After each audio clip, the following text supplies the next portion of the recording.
ഇനി എന്നെക്കുറിച്ച് കുശുമ്പ് പറയുന്ന, പരദൂഷണം പറയുന്ന ഒരാളുടെ അടുത്ത് ഞാൻ ചെല്ലുമ്പം എന്നോട് കർത്താവ് ചോദിക്കും, എന്തിയാ ചെയ്സ് നിൻ്റെ ഫലം? അപ്പോൾ ഞാൻ പറയും, ഇപ്പം സീസണല്ല കർത്താവേ, ഇവൻ പോയി കഴിഞ്ഞാൽ ഞാൻ കാണിച്ചു തരാം. അപ്പോൾ കർത്താവ് പറയും, സീസണിലല്ലാതെ ഉണ്ടാകാത്ത ഈ പഴം നമുക്ക് താല്പര്യമില്ല, ഇത് നിൻ്റെ ജഡമാണ്, ഇത് ആത്മാവിൽ നിന്ന് വരുന്നതല്ല. ആത്മാവിൽ നിന്ന് വരുന്ന ഫലം സീസണിലും ഫലം കൊടുക്കും, അൺസീസണിലും അതുണ്ടാകും. അൺസീസണിൽ പരീക്ഷിക്കപ്പെടുമ്പോഴും ഫലം നിലനിൽക്കുന്നുണ്ടെങ്കിൽ മാത്രമേ അത് ക്രിസ്തുവിൻ്റെ ഫലം എന്ന് നമുക്ക് പറയാൻ സാധിക്കത്തുള്ളൂ. ഇതുകൊണ്ടാണ് നമുക്ക് ജീവനില്ല എന്ന് ബൈബിൾ വ്യക്തമായിട്ട് പറയുന്നത്. യേശുക്രിസ്തു പറയുന്നു, എൻ്റെ ശരീരം തിന്നുകയോ എൻ്റെ രക്തം കുടിക്കുകയോ ചെയ്തില്ലെങ്കിൽ നിങ്ങൾക്ക് ജീവനില്ല. ക്രിസ്തു നമ്മുടെ ഉള്ളിൽ ഇല്ലെങ്കിൽ നമുക്ക് എന്തില്ല? ജീവനില്ല. അപ്പോൾ ജീവൻ എന്ന് പറയുന്നത് ശരിക്കും എന്താണ് നമുക്ക് നോക്കാം. ഉൽപ്പത്തി പുസ്തകത്തിലേക്ക് നമ്മൾ വരുമ്പോൾ ഈ ജീവൻ എന്താണ് എന്നതിനെക്കുറിച്ചൊരു ചിത്രം നമുക്കിവിടെ കാണാം. ലോകത്തുള്ള സകല സൃഷ്ടിയും പൂർത്തിയായ ശേഷം അവസാനമാണ് ദൈവം മനുഷ്യനെ സൃഷ്ടിക്കുന്നത്. മനുഷ്യനെ സൃഷ്ടിക്കുമ്പോൾ ദൈവം ചെയ്യുന്ന ഒരു കാര്യം, മറ്റ് സൃഷ്ടികളെ സൃഷ്ടിച്ചതുപോലെ അവൻ മനുഷ്യനുണ്ടാകട്ടെ എന്ന് ദൈവം പറയുകയായിരുന്നില്ല. അവനെ മണ്ണിൽ നിന്ന് മെനഞ്ഞുണ്ടാക്കി അവൻ്റെ മൂക്കിൽ ജീവശ്വാസം ഊതുകയായിരുന്നു. ഇതെന്തുകൊണ്ടാണ് എന്ന് ഞാൻ പലപ്പോഴും ആലോചിച്ചിട്ടുണ്ട്. എന്തുകൊണ്ടാണ് ഉണ്ടാകട്ടെ എന്ന് പറയാതിരുന്നത്? മനുഷ്യനെ ഉണ്ടാക്കാനാണ് ദൈവം ഏറ്റവും കൂടുതൽ എഫേർട്ട് എടുത്തത്. ബാക്കി എല്ലായിടത്തും ഉണ്ടാകട്ടെ എന്നൊരു ശബ്ദം മാത്രമേ ഉണ്ടായിരുന്നുള്ളൂ. എന്നാൽ ഇവിടെ അവൻ്റെ കൈയുടെ അധ്വാനം, നമ്മൾ ദൈവത്തിൻ്റെ കൈയുടെ അധ്വാനമാണ്. അവൻ നമ്മളെ ഉണ്ടാക്കാനാണ് ഏറ്റവും എനർജി ചിലവാക്കിയത്, ഏറ്റവും കൂടുതൽ കഷ്ടപ്പെട്ടത്, പണിയെടുത്തത്. അതെന്തിനു വേണ്ടിയാണ് എന്ന് ഞാൻ ആലോചിച്ചപ്പോൾ എനിക്ക് മനസ്സിലായ ഒരു കാര്യം ഇതാണ്. ദൈവം മനുഷ്യനെ സൃഷ്ടിക്കുമ്പോൾ അവന് ഒരു പ്രാണിയെ പോലെ ശരീരവും പ്രാണനും മാത്രം പോരാ, അവന് അവൻ്റെ പിതാവിനെ, സൃഷ്ടിതാവിനെ തിരിച്ചറിയാനുള്ള ആത്മാവും കൂടെ വേണം. അപ്പോൾ നമ്മൾ ഒരർത്ഥത്തിൽ നോക്കിയാൽ മനുഷ്യന് 3 തലങ്ങളുണ്ട്. ഒന്ന് ഒരു ശാരീരിക തലം, മറ്റൊന്ന് ഒരു മാനസിക തലം, മൂന്നാമതൊരു ആത്മീക തലം. നമ്മൾ ദേഹം, ദേഹി, ആത്മാവ് എന്ന് പറയുന്ന ആ അവസ്ഥ അല്ലേ? ശരീരം, മനസ്സ്, ആത്മാവ്. ശരീരം, പ്രാണൻ, ആത്മാവ്. ഇതുപോലെ 3 ഭാഗങ്ങളുള്ള വേറെ എന്തെങ്കിലും നിങ്ങളുടെ ഓർമ്മയിൽ വരുന്നുണ്ടോ പഴയ നിയമത്തിൽ നിന്ന്?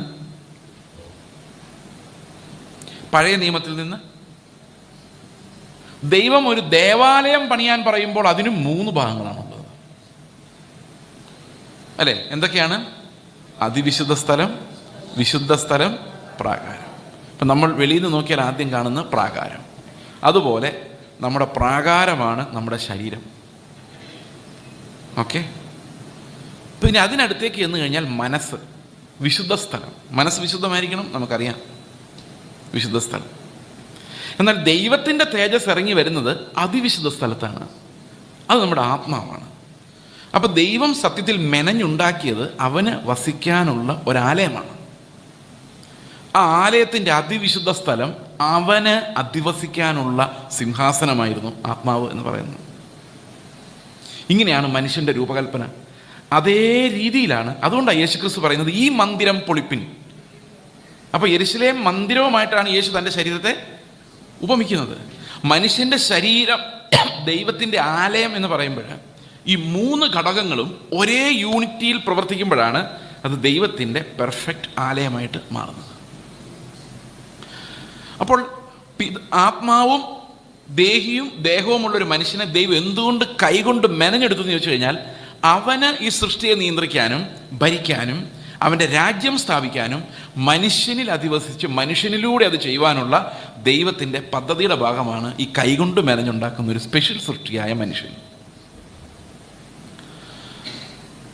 ഇങ്ങനെ മനുഷ്യനെ തിരഞ്ഞെടുത്ത ശേഷം, അപ്പോൾ നമ്മൾ ആദമാണെന്ന് വിചാരിച്ചോ? ഒരു നിമിഷം ചുറ്റും നോക്കിയപ്പോൾ ഇഷ്ടം പോലെ പഴങ്ങളുണ്ട്. നല്ല ഒന്നാന്തരം പഴങ്ങൾ, ഈ കാർബൈഡൊന്നും ഇല്ലാത്ത, വിഷമൊന്നും ഇല്ലാത്ത, നല്ല വിശ്വസിച്ച് കഴിക്കാവുന്ന നല്ല ഒന്നാന്തരം പഴങ്ങൾ നിറഞ്ഞ പലതരം ടേസ്റ്റി ഫ്രൂട്ട്സ് നിറഞ്ഞ ഒരു ഗാർഡൻ, ഒരു പൂന്തോട്ടത്തിൽ ദൈവം അവനെ ആക്കി. എന്നിട്ട് അവനോട് പറഞ്ഞു, ഇവിടെയാണ് പ്രശ്നം, സകല സൃഷ്ടിയുടെ മേൽ അവന് അധികാരമുണ്ട്. സിംഹങ്ങളും പുലികളും കടുവകളും ആനകളും എല്ലാം ഇവൻ പറഞ്ഞ അനുസരിക്കും. കാരണം ഇവൻ്റെ ശബ്ദത്തിന് എല്ലാ മൃഗങ്ങളും കീഴ്പ്പെടും. കാരണം അവന് അതിനുള്ള അധികാരമുണ്ട്, അവൻ സ്ത്രീയുടെ മകുടമാണ്. എന്നാൽ ഒരൊറ്റ മരത്തിൻ്റെ മേളിൽ മാത്രം അവൻ അധികാരം ഉണ്ടായിരുന്നില്ല. ആ മരത്തിൻ്റെ ഫലം അവന് കഴിക്കാൻ സാധിക്കുമായിരുന്നില്ല.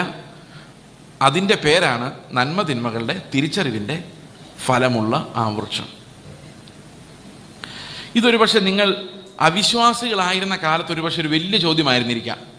എന്തുകൊണ്ടാണ് ദൈവം അങ്ങനൊരു മരം തോട്ടത്തിൻ്റെ നടുവിൽ നട്ടത്, എന്നിട്ട് ഇത് കഴിക്കണ്ട എന്ന് ആദമിനോടും ഹവ്വയോടും പറഞ്ഞ് വിലക്കിയത് എന്ത് കാരണത്തിന് വേണ്ടിയായിരിക്കാം?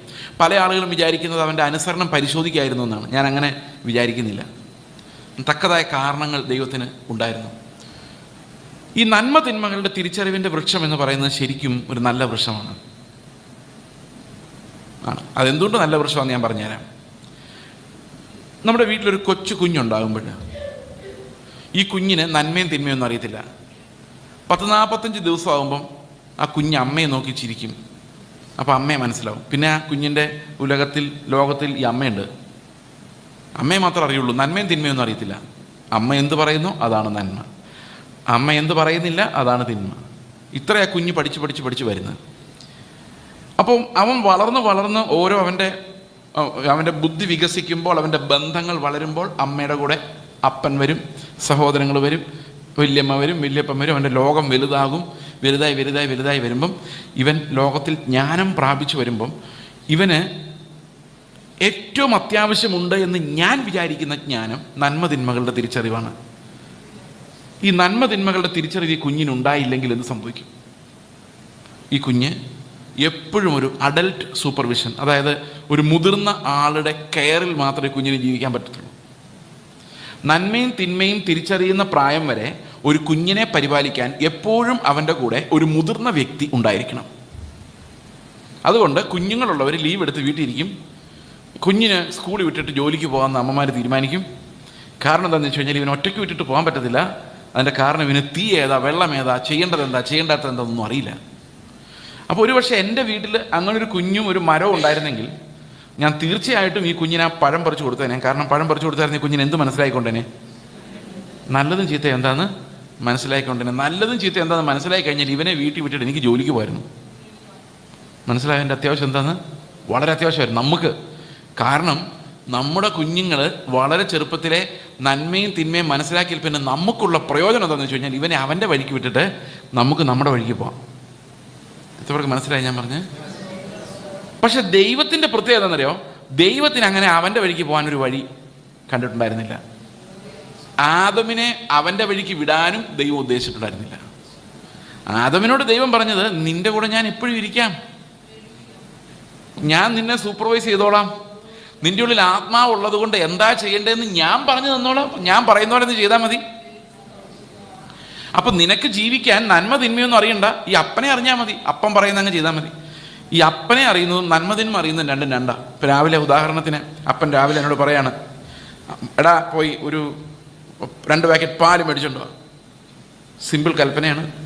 അപ്പനെ അറിയാമെങ്കിൽ പാല് മേടിച്ചോണ്ട് വന്നാൽ മതി. പക്ഷേ നന്മയും തിന്മ അറിയാമെങ്കിൽ ഇപ്പം പാല് മേടിക്കാൻ പോകുന്നത് നല്ലതാണോ എന്നും കൂടെ ആലോചിക്കണം.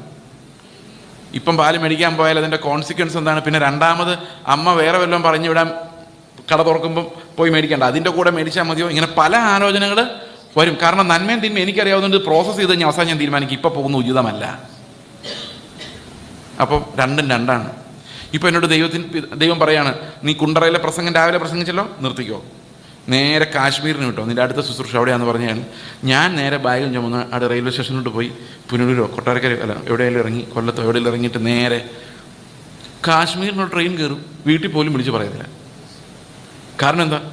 പോകുന്ന നല്ലതാണോ ചീത്തയാണോ, ഇവിടെ ഇടയ്ക്ക് വെച്ച് നിർത്തി പോകുന്നത് ശരിയാണോ ഇല്ലോ എന്നൊന്നും എനിക്കറിയാൻ പറ്റില്ല. എനിക്ക് ആകെ ഒരു കാര്യം അറിയുള്ളൂ, ദൈവം പോകാൻ പറഞ്ഞു പോകണം.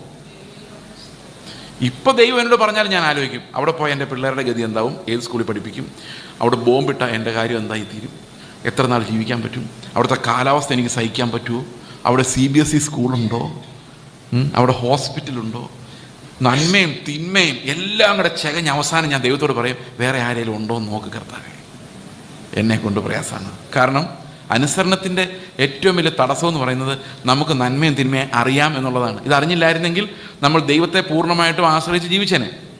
പക്ഷെ ദൈവത്തെ ആശ്രയിക്കാതെ ഒരു റിബല്യസ് മൈൻഡ് നമുക്കുണ്ടാകുന്നത് നമ്മൾ തന്നെ നമ്മുടെ ജഡ്ജായിരുന്ന് ഏതാ നല്ലത് ഏതാ ചീത്താന്ന് വിവേചിക്കാൻ തുടങ്ങിയപ്പോഴാണ്. ഇത് ശരിക്കും അങ്ങനെ പാപമായി മാറുന്നതെന്ന് ചോദിച്ചു കഴിഞ്ഞാൽ ഇത് ഘോരമായ പാപമാണ്. ശരിക്കും അനുസരണക്കേടെന്നൊരു പാപമായിരുന്നു ആദവും ഹവ്വയും ചെയ്തത്. അത് മാത്രമേ ഉണ്ടായിരുന്നുള്ളൂ എങ്കിൽ ദൈവം എത്രയോ ക്ഷമിക്കുന്ന ദൈവമാണ് അല്ലേ? നമ്മുടെ മാതാപിതാക്കൾ എത്രയോ പ്രാവശ്യം, അല്ലെ നിങ്ങളുടെ പിള്ളേരോട് നിങ്ങൾ പറഞ്ഞിട്ടുണ്ട് ഇത് ലാസ്റ്റ് വാണിംഗ് ആണ്, എന്നിട്ടും എത്രയോ പ്രാവശ്യം നമ്മൾ ക്ഷമിച്ചിട്ടുണ്ട് അല്ലേ? ക്ഷമിച്ചിട്ടുണ്ട്. പക്ഷെ ദൈവം ഒരൊറ്റ പാപത്തിന് അവനെ വെളിയിൽ ഇറക്കി വിട്ടിട്ട് 2 പോലീസുകാരെ വീടിന് കാവൽ നിർത്തിയിട്ട് മേലെ അവൻ വരുന്നുണ്ട്, അടിച്ച് വെളി കളഞ്ഞേക്കാൻ പറഞ്ഞു എന്ന് പറഞ്ഞു. അപ്പോൾ ദൈവത്തിൻ്റെ ആ സ്നേഹത്തെക്കുറിച്ച് നമ്മൾ പറയുമ്പോൾ ഒരു സംശയം ഉണ്ടാകുന്നുണ്ടല്ലേ, എനിക്കാണോ പിള്ളേരുടെ സ്നേഹം, ദൈവത്തിനാണോ പിള്ളേരുടെ സ്നേഹം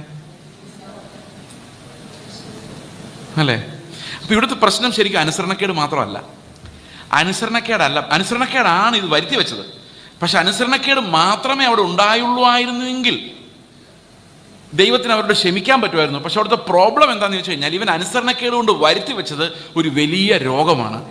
ആ രോഗം എന്താണ് എന്നാണ് നമ്മൾ കാണാൻ പോകുന്നത്. അതായത് ഈ പഴം പറിച്ച് തിന്നുന്നതിന് മുമ്പ് നമുക്കറിയാം അവൻ ആത്മാവും ദേഹവും ഉണ്ടായിരുന്നു. ആത്മാവും ദേഹവും ഉണ്ടായിരുന്നു. ആത്മാവ് എന്തിനു വേണ്ടിയുള്ളതായിരുന്നു? ദൈവത്തെ അറിയാൻ വേണ്ടിയുള്ളതായിരുന്നു.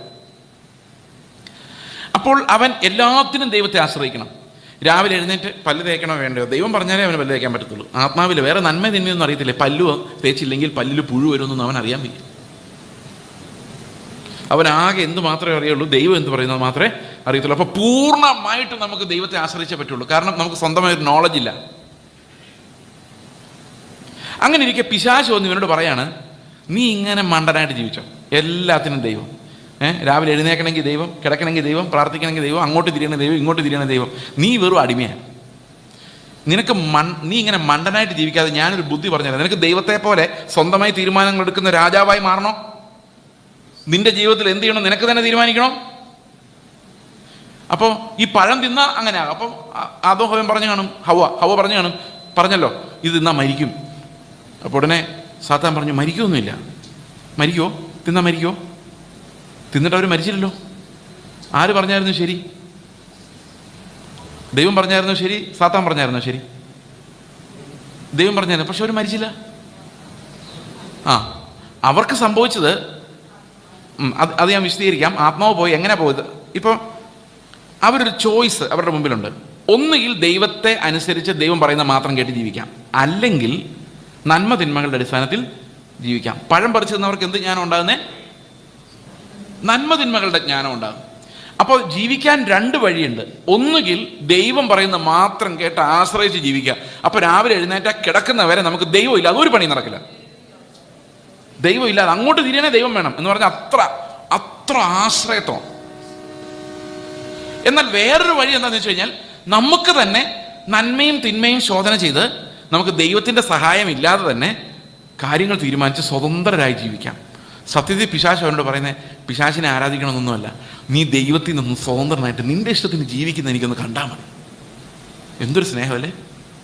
നമ്മുടെ പിള്ളേരെ കുറിച്ച് പറയത്തില്ലേ, ഈ അപ്പനെ അമ്മയെ ആശ്രയിക്കാതെ നീ സ്വന്തം കാലിൽ നിൽക്കുന്ന ഒന്ന് കണ്ടിട്ട് എനിക്ക് കണ്ണടച്ചാൽ മതി എന്ന് പറഞ്ഞ എന്താ അർത്ഥം? അത് തന്നെ പിശാച് പറഞ്ഞു. നീ ദൈവത്തെ ആശ്രയിച്ച് വല്ലവനെ ആശ്രയിച്ച്, പിശാചിൻ്റെ ഭാഷയാണ്, വല്ലവനെ ആശ്രയിച്ച് ഇങ്ങനെ ജീവിക്കുന്നതിന് പകരം നീ നിന്റെ തീരുമാനങ്ങൾ നീ തന്നെ എടുത്ത് ആ ദൈവത്തെ പോലെ ആരെയും വേണ്ടാത്തവനായിട്ടൊന്ന് ജീവിക്കുന്ന കണ്ടാൽ മതി. അപ്പൊ നമ്മുടെ കണ്ണിൽ നോക്കിയാൽ വളർച്ച എന്ന് പറയുന്നത് എന്താ? വളർച്ച എന്ന് പറയുന്നത് സ്വന്തം കാര്യം നിൽക്കുന്നത്, ആരെ ആശ്രയിക്കാതെ. വീട്ടിലോട്ട് വന്നു കഴിഞ്ഞാൽ അപ്പൻ്റെ അമ്മയുടെ കയ്യിൽ നിന്ന് പൈസ ചോദിക്കാതെ 30 വയസ്സായ ഒരു പയ്യൻ വന്നിട്ട് അപ്പൻ്റെ ഒരു 5 രൂപ തരാമോ പപ്പ, കോഫി വൈറ്റ് മേടിക്കാനാണ്, 5 സ്റ്റാർ മേടിക്കാനാന്ന് പറഞ്ഞാൽ അപ്പൻ എന്ത് പറയും? 5 രൂപ കൊടുത്താൽ പോലും സങ്കടപ്പെട്ടു, എൻ്റെ ദൈവം ഇവൻ ഇപ്പോഴും എന്നെ ആശ്രയിച്ചാണല്ലോ, എത്ര നാൾ ഇങ്ങനെ ജീവിക്കും മനസ്സിൽ തോന്നും. പക്ഷെ അതേ സമയത്ത് അവൻ ഒരു 6 ശമ്പളമൊക്കെ മേടിച്ചുകൊണ്ട് വീട്ടിലോട്ട് വന്നിട്ട് അപ്പൻ എന്താ വേണ്ടത് എന്ന് ചോദിക്കുവാണെങ്കിൽ അതിൻ്റെ ഒരു ഗമ ഭയങ്കരമാണ്. അപ്പനും അതാഗ്രഹം, മക്കൾക്കും അതാഗ്രഹം. പണ്ടൊക്കെ പെൺപിള്ളേർക്ക് ഇത്രയും കുഴപ്പമില്ലായിരുന്നു. ഇന്ന് പെൺപിള്ളേർ ഉണ്ടായി വരുന്നതിന് മുമ്പ് അവർക്ക് അപ്പൻ്റെ അമ്മയുടെ അടുത്ത് സ്വതന്ത്രരായി പോകണമെന്ന് ആഗ്രഹം, ജോലി കിട്ടുമോ, എങ്ങനെയെങ്കിലും സ്വന്തം കാലിൽ നിൽക്കണം. ഇതിനെയാണ് നമ്മൾ വളർച്ച എന്ന് പറയുന്നത്. എന്നാൽ ദൈവം വളർച്ച എന്ന് പറയുന്നത് നേരെ തിരിച്ചാണ്. ദൈവത്തെ കൂടാതെ നമുക്കൊന്നും ചെയ്യാൻ പറ്റാത്തൊരവസ്ഥയിലേക്ക് നമ്മൾ വളരുന്നതിനെയാണ് ദൈവം വളർച്ച എന്ന് പറയുന്നത്. ഇത് രണ്ടും 2 കാഴ്ചപ്പാടുകളാണ്. അപ്പോൾ ദൈവസന്നിധിയിൽ നമ്മൾ വളരുന്നുണ്ടെങ്കിൽ അതിനർത്ഥം ദൈവം ഇല്ലാതെ നമുക്കൊന്നും ചെയ്യാൻ പറ്റില്ല എന്നുള്ള ഒരു അറിവിലേക്ക് നമ്മൾ വരുന്നു എന്നുള്ളതാണ് അർത്ഥം. അതിനാണ് ഈ പഴം തുരങ്കം വെച്ചത്. പഴം പറിച്ചു തിന്ന അന്ന് ആദവും ഹവ്വയും പഴം പറിച്ചു തിന്നുമ്പോൾ ഞാൻ എവിടെ ഉണ്ടെന്നറിയാമോ? ആദമിൻ്റെ അകത്തകത്തകത്തകത്ത് എവിടോ ഞാനും ഉണ്ട്. ആദമീന്നാ ഞാനും വന്നത്, നിങ്ങളും വന്നത്. അപ്പോൾ ആദമിൻ്റെ അകത്തകത്ത് എത്ര അകത്താന്ന് അറിയാൻ മേല, അങ്ങ് അകത്ത് ഞാനും ഉണ്ടായിരുന്നു. അപ്പോൾ ആദം പാപം ചെയ്യുമ്പോൾ അതിൻ്റെ വിറ്റാമിൻ, ആ പഴത്തിൻ്റെ വിറ്റാമിൻ വിറ്റാമിൻ സി അല്ല, വിറ്റാമിൻ പാപം, അത് ഇന്നും എൻ്റെ ഉള്ളിലും നല്ല പോലെ വർക്ക് ചെയ്യുന്നുണ്ട്. അതുകൊണ്ട് രാവിലെ എഴുന്നേറ്റ് ആഹാരം കഴിക്കാൻ നേരത്ത് ഞാൻ നോക്കുന്നത് നല്ലതാണോ, നല്ലത് ചീത്തയല്ലേ നമുക്കറിയാൻ പറ്റുന്നത് ആകെ ദൈവം തന്നാണോ എന്നാണോ നോക്കുന്നത്. ഹോട്ടലിൽ ചെന്നിട്ട് നമ്മൾ നോക്കുന്ന ദൈവം തന്ന ആഹാരമാണ്. സ്തോത്രം പറയുമ്പോൾ അങ്ങനെ പറയുമെങ്കിലും നമ്മൾ ശരിക്കും നോക്കുന്നത് നന്മതിന്മകളുടെ വിലയിരുത്തലാണ്, അല്ലേ? എത്ര പേർക്ക് മനസ്സിലായി ഞാൻ പറഞ്ഞത്? ഈ പ്രസംഗം കഴിഞ്ഞിട്ട് ഇത് നന്മതിന്മകൾക്ക് എതിരാ പ്രസംഗിക്കുന്ന മുഴുവൻ. പക്ഷെ എന്നാൽ അവസാനം നിങ്ങൾ അങ്ങോട്ടും ഇങ്ങോട്ടും നിലയിരുത്താൻ പോകുന്നത് നല്ലതായിരുന്നു കേട്ടോ, കൊള്ളത്തില്ലായിരുന്നു, അങ്ങനെ പറ്റും. We are slaves to that vitamin, പാപം. നല്ല പാസ്റ്റർ, നല്ല സഭ, നല്ല ആൾക്കാർ, ചീത്ത മനുഷ്യര്, കൊള്ളില്ലാത്ത പാസ്റ്റർ, കൊള്ളില്ലാത്ത സഭ. നല്ല ഷർട്ട്, മോശം ഷർട്ട്. നല്ല വണ്ടി, നോക്കിക്കോ നിങ്ങൾ, നല്ല അയൽക്കാർ. ലോകത്തുള്ള സകലതും നമുക്ക് ഒന്നുകിൽ നല്ലത് അല്ലെങ്കിൽ ചീത്ത. ഇതെങ്ങനെ നമുക്ക് മനസ്സിലാകുന്നറിയാവോ? ആ വിറ്റാമിൻ കാരണം മനസ്സിലാവും. ഏത് വിറ്റാമിനാണ്? ഈ പഴത്തിൻ്റെ വിറ്റാമിൻ. അപ്പോൾ ഇതിനെ വേറൊരു തരത്തിൽ നമ്മൾ വ്യാഖ്യാനിച്ചു കഴിഞ്ഞാൽ, ആത്മാവിൽ ജീവിച്ചാൽ നമ്മൾ ദൈവത്തെ അറിഞ്ഞ് ജീവിക്കും. ആത്മാവ് ദൈവത്തെ അറിയാനുള്ളതാണ്. എന്നാൽ നന്മ തിന്മകളുടെ തിരിച്ചറിവ് നടക്കുന്നത് ആത്മാവിലല്ല, അത് നമ്മുടെ ബുദ്ധിയിലും വികാരത്തിലുമാണ്. എന്ന് പറഞ്ഞാൽ പ്രാണനിലാണ്, സോളിലാണ്. ഇന്ന് വിശ്വാസികൾ വലിയൊരു പങ്കും ആത്മാവിലല്ല ജീവിക്കുന്നത്, പ്രാണനിലാണ്, പ്രാണന്റെ ഇഷ്ടങ്ങളിലാണ് ജീവിക്കുന്നത്. അത് നമ്മുടെ ജീവിതത്തിലേക്ക് നമ്മൾ നോക്കണം. ഇത് അപ്പുറത്തിരിക്കുന്ന മത്തായി ചേട്ടനെ കുറിച്ച് പറഞ്ഞായിരിക്കും എന്ന് വിചാരിക്കരുത്. ഈ കഴിഞ്ഞ ഒരാഴ്ച ഞാൻ ജീവിച്ചത് ആത്മാവിലാണോ നന്മതിന്മകളുടെ അടിസ്ഥാനത്തിലാണോ നോക്കിയാൽ മതി. നമുക്കൊരു കാര്യം മനസ്സിലാവും, മനുഷ്യൻ ആ വിറ്റാമിൻ്റെ എഫക്റ്റ് തൂത്ത് കളയാൻ ഒരു രക്ഷയില്ല. നമ്മൾ എന്തായാലും നമ്മുടെ മനസ്സിലേക്ക് വരുന്ന പ്രോസസ്സിങ്, ഒരു പാട്ട് കേട്ടാലും നല്ല പാട്ട്, ട്യൂൺ ഭയങ്കരമായിരിക്കും, പക്ഷെ അതിൻ്റെ അക്ഷരങ്ങളൊന്നും ആത്മാവിലായിരിക്കില്ല, അതൊന്നും പ്രശ്നമില്ല, നല്ല പാട്ട്. അപ്പം നല്ലതും ചീത്തയും എന്നുള്ള വിലയിരുത്തലിൻ്റെ അടിമത്തത്തിൽ നമുക്ക് മാറാൻ പറ്റുന്നില്ല. ദൈവം തന്നത്, പണം വന്നു നല്ലത്, പണം പോയി ചീത്ത. ദൈവം എന്താ തന്നെന്ന് അറിയാൻ മേല. ദൈവം ഒരുപക്ഷെ അവനെ ആശ്രയിക്കാൻ വേണ്ടി കുറച്ച് നേരത്തേക്ക് പണം എടുത്ത് മാറ്റിയതായിരിക്കും. പക്ഷെ നല്ലതെന്ന് പറഞ്ഞാൽ എന്തോ പണം വരുന്നത്. നമുക്ക് നല്ലതും ചീത്തയും മാത്രമേ അറിയുള്ളൂ. ദൈവത്തിൻ്റെ ഹൃദയത്തിൽ എന്താ ഇരിക്കുന്നതെന്ന് അറിയാൻ വയ്യ. ഇപ്പം ഈ പഴം പറിച്ചു കഴിഞ്ഞാൽ ഉടനെ സംഭവിച്ചൊരു കാര്യം എന്താണെന്നറിയോ? നമുക്കിപ്പോൾ നമ്മുടെ ജീവിതത്തിലെ വിറ്റാമിൻ മനസ്സിലായല്ലോ, അതിപ്പോഴും നമ്മൾ സ്ട്രോങ് ആയിട്ട് തന്നെയുണ്ട്. അല്ലെങ്കിൽ പ്രസംഗം കഴിയുമ്പോൾ നിങ്ങൾ വിചാരിച്ചോ ദൈവം എന്നോട് സംസാരിച്ചോ എന്നാണോ നിങ്ങൾ ചിന്തിക്കുന്നത്? പറയുന്ന ചിലപ്പോൾ അതായിരിക്കും, പക്ഷെ ചിന്തിക്കുന്ന എന്താ നിങ്ങൾ തന്നെ ആലോചിച്ചോ? നല്ലതായിരുന്നോ ചീത്തയായിരുന്നോ എന്നാണോ ചിന്തിക്കുന്നത്? നിങ്ങൾ തന്നെ ആലോചിച്ചാൽ മതി. നമ്മുടെ ജീവിതം എങ്ങനെയാണ് നടക്കുന്നത്, പ്രാണനിലാണോ ആത്മാവിലാണോ എന്ന് നമ്മൾ തന്നെ വേണം വിവേചിക്കുക.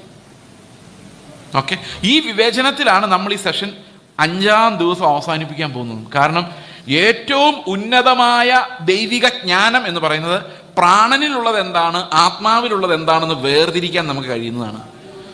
അത് ഓൾമോസ്റ്റ് ഒരു ജഡ മനുഷ്യന് അസാധ്യമാണ്. അത് ദൈവത്തിൻ്റെ ആത്മാവിനാൽ മാത്രമേ സാധിക്കത്തുള്ളൂ. നിങ്ങൾക്കിതൊരു ബൈബിൾ ക്ലാസ് ആയിട്ട് തോന്നുന്നുണ്ടെങ്കിൽ പൂർണ്ണമായിട്ടും ഇതൊരു ബൈബിൾ ക്ലാസ് അല്ല. ഇത് ശരിക്കും ഞാൻ വിശ്വസിക്കുന്ന ഒരു പ്രവചനമാണെന്നാണ്. അങ്ങനെ നിങ്ങൾക്കിത് മനസ്സിലാകുമെന്ന് ഞാൻ വിചാരിക്കുന്നു. കാരണം ഇത് ദൈവത്തിന് നിങ്ങളോട് പറയാനുള്ള കാര്യങ്ങൾ ദൈവം എന്നെ ഏൽപ്പിച്ചിരിക്കുന്നത് ഇത് മാത്രമേ എനിക്ക് പറയാൻ പറ്റുള്ളൂ. നിങ്ങളിപ്പോൾ എന്നോട് ഒരു വിഷയത്തെക്കുറിച്ച് ഒരു 10 മിനിറ്റ് സംസാരിക്കാൻ പറഞ്ഞാൽ ഞാൻ പറയാം സോറി, വേറെ ആരെങ്കിലും വിളിക്കും. കഴിഞ്ഞ ദിവസം ഞാൻ ഒരാളിനോട് വിളിച്ചപ്പോൾ ഞാൻ അങ്ങനെ തന്നെയാണ് പറഞ്ഞത്, എന്നെ കൊണ്ട് സാധിക്കില്ല, നോട്ട് ബർഡൻഡ്, എൻ്റെ അകത്ത് ആ ഭാരം തോന്നുന്നില്ല, അപ്പം ഞാൻ എന്തോ പറയാൻ. ഓക്കെ, അപ്പോൾ ആത്മാവിലുള്ള ജീവിതത്തിന് മുകളിൽ നമ്മൾ പ്രാണനിൽ ജീവിക്കാൻ ബുദ്ധി ഉണ്ടല്ലോ, ബുദ്ധിയും വികാരങ്ങൾ. അപ്പോൾ പ്രാണനിലുള്ളത് ബുദ്ധി, വികാരങ്ങൾ, ഇങ്ങനെയുള്ള കാര്യങ്ങളാണ്. ചിന്തകൾ അല്ലേ, നമ്മുടെ ചിന്തകളൊക്കെ നോക്കിയാൽ മതി, അപ്പോൾ നമുക്ക് മനസ്സിലാവും. അതുപോലെ വില്ല്, ഇഷ്ടങ്ങൾ, തീരുമാനങ്ങൾ, ഇതെല്ലാം നമ്മുടെ പ്രാണന്റെ ഭാഗമാണ്, ആത്മാവിൻ്റെ ഭാഗമല്ല. ഓക്കെ, ആത്മാവ് ദൈവത്തെ അറിയാനുള്ളതാണ്. ഈ പഴം പറിച്ചു നിന്ന് കഴിഞ്ഞ ഉടനെ അവർക്ക് വേറൊരു പരിപാടി, കണ്ണു തുറന്നു. നേരത്തെ ആ കണ്ണ് അടഞ്ഞിരിക്കുമായിരുന്നു. അടഞ്ഞിരുന്ന ഒരു കണ്ണ് തുറന്നു, എന്നാൽ തുറന്നിരുന്ന വേറൊരു കണ്ണ് അടഞ്ഞു. അത് അവരറിഞ്ഞില്ല. കാരണം അവരെ സൃഷ്ടിക്കുമ്പോൾ അവനോട് ഞാൻ പറഞ്ഞില്ല, നിങ്ങൾ എന്തിനാണ് ദൈവം അവനെ ജീവശ്വാസം ഊതിയത്, മെനഞ്ഞെടുത്തിട്ട് ജീവശ്വാസം ഊതിയത്. അവിടെ എഴുതിയിരിക്കുന്ന അവൻ ജീവനുള്ള ഒരു ദേഹിയായി തീർന്നു. He became a living soul എന്ന് പറഞ്ഞാൽ അവൻ ജീവനുള്ള ദേഹമായി തീർന്നു എന്ന് പറഞ്ഞാൽ നമുക്ക് മനസ്സിലാക്കാം. ദേഹി എന്ന് പറഞ്ഞാൽ തന്നെ പ്രാണന്. ഇപ്പൊ ജീവനുള്ള പ്രാണനായി തീർന്നു എന്ന് പറഞ്ഞാൽ എന്താ? ജീവനുള്ള സോൾ എന്ന് പറഞ്ഞാൽ ജീവനില്ലാത്ത സോൾ, ജീവനുള്ള സോൾ ഉണ്ടോ? ജീവനുള്ള പ്രാണനും ജീവനില്ലാത്ത പ്രാണനും ഉണ്ടോ? അവിടെ പറയുന്നത് അവനെ സൃഷ്ടിച്ചപ്പോൾ അവൻ ജീവനുള്ള പ്രാണനായിരുന്നു. അവന് ജീവനും ഉണ്ടായിരുന്നു, പ്രാണനും ഉണ്ടായിരുന്നു. പാപം ചെയ്തു കഴിഞ്ഞപ്പോൾ അവൻ്റെ പ്രാണൻ പോയില്ല. പ്രാണൻ പോയായിരുന്നെങ്കിൽ അവനെ കുഴിച്ചിട്ടേനെ. പ്രാണൻ പോയില്ല. എന്തു പോയി? ജീവൻ പോയി. ഓക്കെ, നിങ്ങൾ മരിക്കയില്ല എന്ന് പിശാച് അവനോട് പറയുമ്പോൾ പിശാച് ഉദ്ദേശിച്ചത് നിന്റെ പ്രാണൻ പോകില്ല എന്നാണ്. എന്നാൽ ദൈവം ഉദ്ദേശിച്ചത് നിന്റെ ജീവൻ പോകുമെന്നാണ്. കാരണം ദൈവത്തെ സംബന്ധിച്ച് ജീവനാണ് മരണത്തിന് ഓപ്പോസിറ്റ്, മരണത്തിന് വിപരീതം. പിശാചിനെയും നമ്മളെയും സംബന്ധിച്ച് പ്രാണനാണ് മരണത്തിന് വിപരീതം. രാവിലെ എഴുന്നേറ്റിട്ട് കഴുത്തിന് മുകളിൽ തപ്പി നോക്കുമ്പോൾ തലയുണ്ട്. ഭാഗ്യം, രക്ഷപ്പെട്ടു. രാവിലെ എഴുന്നേറ്റ് പ്രാർത്ഥിക്കുകയാണ്, കർത്താവെ, അനേകം ആൾക്കാർ തട്ടിപ്പോയോ, എന്നെ മാത്രം ഈ ജീവനുള്ളവരുടെ ദേശത്ത് ശേഷിപ്പിച്ചതിട്ട് സ്തോത്രം. ഈ കുണ്ട്രയാണ് ജീവനുള്ളവരുടെ ദേശം. നിങ്ങളോട് ആര് പറഞ്ഞു? മരിച്ച് ജീവനുള്ളവരുടെ ദേശത്തേക്ക് പോകാൻ കൊതിയോടെ കാത്തിരിക്കേണ്ട ക്രിസ്ത്യാനി ഈ നശിച്ചു പോകുന്ന ലോകത്തിൽ ഒരു ദിവസം കിട്ടി, ബാക്കിയുള്ളവരെല്ലാം സ്വർഗത്തിൽ പോയിട്ട് എന്നെ കൊണ്ടുപോകാഞ്ഞതിന് സ്തോത്രം എന്ന് പറയണമെങ്കിൽ ഒന്ന് ആലോചിച്ച് നോക്കി. ഈ പ്രാണനോട് എന്തു സ്നേഹമാണ്! ഇത്രയും ക്രൂരമായ ഒരു പ്രാർത്ഥന. പലരും ആശുപത്രി കിടന്ന് ഞരങ്ങുമ്പം എനിക്ക് മാത്രം ഇങ്ങനെ സുഖം തന്ന, എനിക്ക് മാത്രം സുഖം തന്ന ദൈവം എത്ര വലിയവനാണ് എനിക്ക് പറയാൻ പറ്റത്തില്ല. ആ ആശുപത്രി കിടന്നുകൊണ്ട് കർത്താവേ നീ വലിയവെന്ന് പറയുന്നവൻ്റെ ആരാധന ദൈവം കേൾക്കുന്നത്. ഞരക്കത്തിന് നടുവിൽ ഇരുട്ടിനാൽ പരീക്ഷിക്കപ്പെടുമ്പം അവിടെ ജീവൻ ഉണ്ടെങ്കിലാ അത് ദൈവത്തിന്റെ ജീവനാന്ന് പറയാൻ പറ്റുന്നു. എല്ലാ സുഖമായിരിക്കുമ്പോൾ സ്തോത്രം ചെയ്യുന്ന വെളിച്ചത്തിന് മുമ്പിലുള്ള അഭ്യാസങ്ങളാണ്.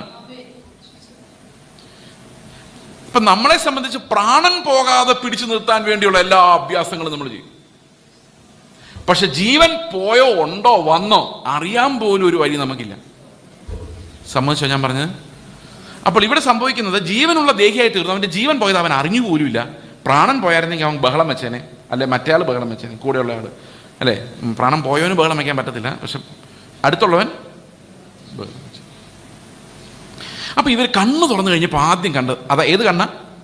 സോളിൻ്റെ കണ്ണ്, പ്രാണന്റെ കണ്ണ് തുറന്നു. ഏത് കണ്ണ് അടഞ്ഞു പോയത്? ജീവന്റെ കണ്ണടഞ്ഞു. ജീവന്റെ കണ്ണടഞ്ഞാൽ സംഭവിക്കുന്ന ഒന്നാമത്തെ പ്രശ്നം, ദൈവത്തെ പിന്നെ ഒന്നും കാണാൻ പറ്റില്ല, ദൈവത്തെ അറിയാൻ പറ്റില്ല. പിന്നെ സൂര്യൻ ദൈവം, ചന്ദ്രൻ ദൈവം, നക്ഷത്രങ്ങൾ ദൈവം.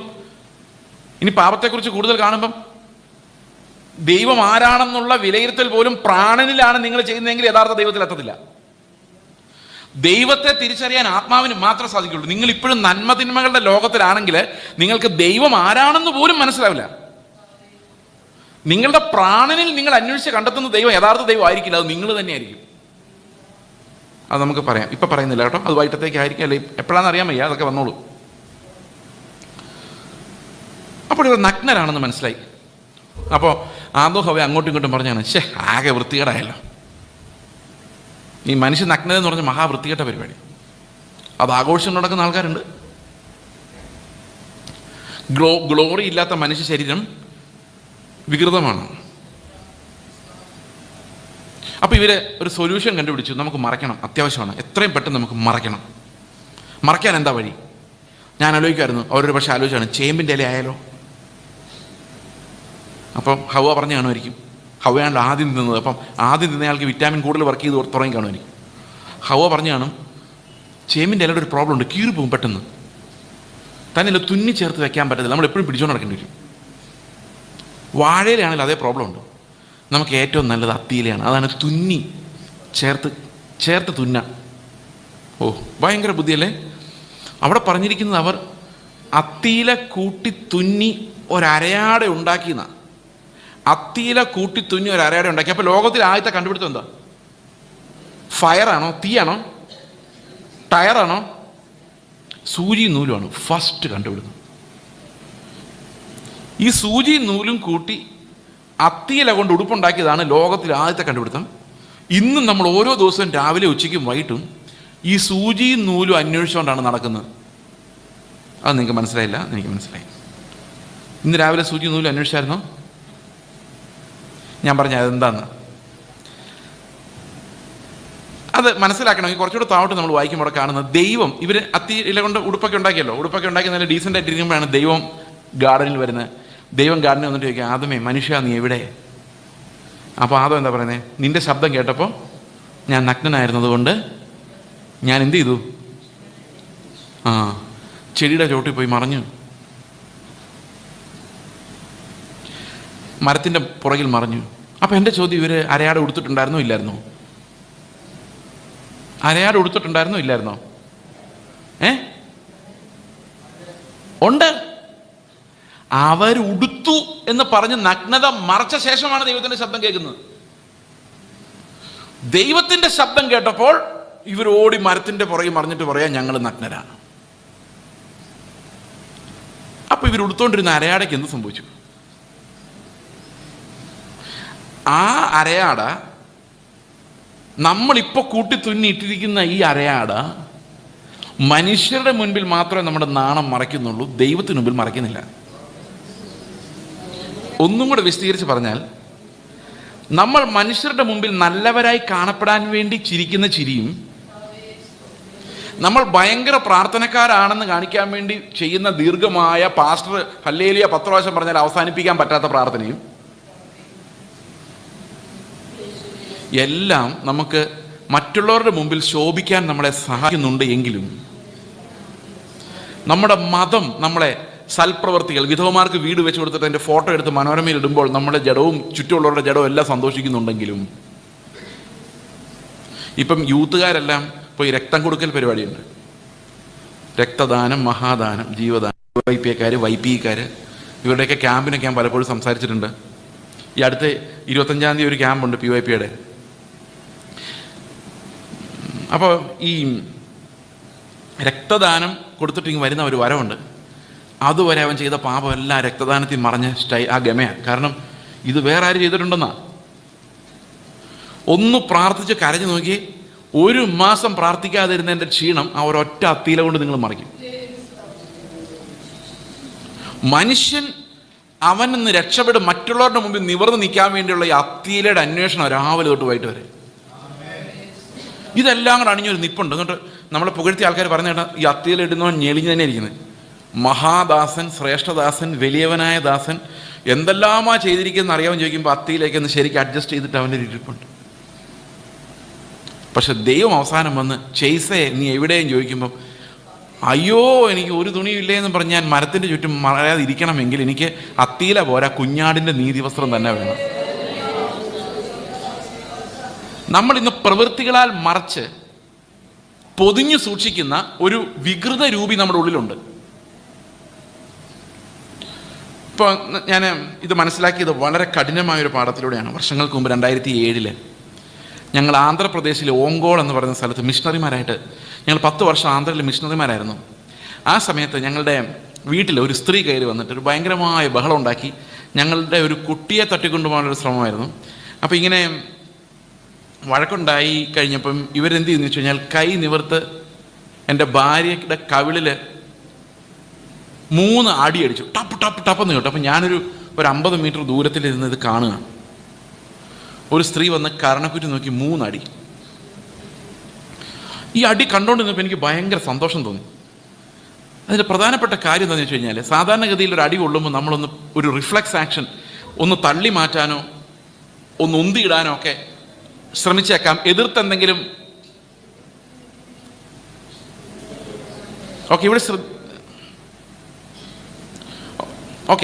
എതിർത്ത് എന്തെങ്കിലും പറയാനൊക്കെ ഒരു പക്ഷെ ശ്രമിച്ചേക്കാം, വേണമെങ്കിൽ ഒന്ന് തള്ളി മാറ്റിയേക്കാം, അല്ലെങ്കിൽ എന്താ നിങ്ങൾ കാണിക്കുന്നതെങ്കിലും ചോദിച്ചേക്കാം. പക്ഷെ എൻ്റെ ഭാര്യ ഒന്നും പറയാതെ നിന്നുകൊണ്ട് 2-3 അടിയും കൊണ്ടു. അപ്പോൾ എനിക്ക് ഭയങ്കര സന്തോഷം തോന്നി. ഒരു കരണത്തടിച്ചാൽ മറ്റേ കർണം കാണിച്ചു കൊടുക്കണം. ഇത് കൽപ്പന അനുസരിക്കാൻ എൻ്റെ ഭാര്യയ്ക്ക് കൃപ കൊടുത്തല്ലോ എന്ന് പറഞ്ഞ് ഞാൻ സന്തോഷിച്ച് വീടിന് ചുറ്റും നടന്ന് സ്തോത്രം പറഞ്ഞു. കർത്താവേ, ഒരു കർണത്തടിച്ചപ്പോൾ മറ്റേ കർണം കാണിച്ചു കൊടുക്കാൻ നീ സഹായിച്ചതിനായിട്ട് സ്തോത്രം. പറഞ്ഞു തീർക്കുന്നതിന് മുമ്പ് കർത്താവിനോട് പറഞ്ഞു, നിന്റെ സ്തോത്രത്തിൽ എനിക്കൊരു പ്രസാദവും ഇല്ല. അപ്പം ഞാൻ കർത്താവിനോട് ചോദിച്ചു, കർത്താവ് ഒരു കർണത്തടിച്ച മറ്റേ കർണം കാണിച്ചു കൊടുത്താൽ പോരെ? എന്നിട്ട് അവിടെ അടിച്ചിട്ട് പിന്നെ എന്ത് ചെയ്യണമെന്ന് പറഞ്ഞിട്ടില്ല. എന്നിട്ട് പോലും 3ാമതും കർണം കാണിച്ചു കൊടുത്തു. പോരാ, കർത്താവ് പറഞ്ഞു പോരാ. അതിൻ്റെ കാരണം എന്താണെന്ന് വെച്ച് കഴിഞ്ഞാൽ, ഞാൻ നിന്റെ ഭാര്യ അടി കൊണ്ടതോ നീ ഇതിന് സ്തോത്രം ചെയ്തോ ഒന്നും ഞാൻ ശ്രദ്ധിക്കുന്നില്ല. ഞാൻ നിങ്ങളുടെ 2 പേരുടെ ഹൃദയമാണ് നോക്കിയത്. ആ 2 ഹൃദയത്തിലും ഈ സ്ത്രീയോട് വൈരാഗ്യമാണ്. പിന്നെ ഞാൻ എങ്ങനെ പ്രസാദിക്കും? അത്രയൊക്കെ മനസ്സിലായി ഞാൻ പറഞ്ഞത്. അപ്പം ഞാൻ ഓർത്ത്, ശരിയാണല്ലോ, ദൈവം ഹൃദയത്തെയല്ലേ നോക്കുന്നത്. നമ്മൾ അടി കൊണ്ടു പ്രവൃത്തി ചെയ്തിട്ടും കാര്യമില്ല. കാരണം അതെല്ലാം പുറമേ മറയ്ക്കുന്നുള്ളൂ, അകത്തെ മറയ്ക്കുന്നില്ല. അകം ദൈവത്തിന് മുമ്പിൽ ഇങ്ങനെ തുറന്ന് കിടക്കുക. അപ്പം ഞാൻ അടി കൊണ്ടിട്ട് തിരിച്ചടിക്കാതിരുന്നിട്ടും എന്നോട് ബുദ്ധിമുട്ട് കാണിച്ച ഒരു സഹോദരനോട് ഞാൻ പോയി ക്ഷമിച്ച് അവനെ കെട്ടിപ്പിടിച്ച് ഇറുക്കി പിടിച്ചിട്ടും കർത്തമേശ എടുത്തിട്ടും അകം കാണുന്ന ദൈവം തൃപ്തനാകുന്നില്ല. എന്താ കാര്യം? എന്താ പ്രശ്നം? അകത്ത് ഹീലാകുന്നില്ല. അത് മനുഷ്യനെ കൊണ്ട് സാധിക്കുന്നില്ല. നമ്മൾ ട്രൈ ചെയ്യാത്തതുകൊണ്ടല്ല. നമുക്ക് ആഗ്രഹമുണ്ട് സ്നേഹിക്കണമെന്ന്, പക്ഷെ നടക്കുന്നില്ല. സ്വന്തം മക്കളെ സ്നേഹിക്കുന്ന പോലെ അയൽക്കാരെ സ്നേഹിക്കേണ്ടതാ ബൈബിൾ അനുസരിച്ച്. പക്ഷെ ഇങ്ങ് വരുന്നില്ലല്ലോ, എന്ത് ചെയ്യും?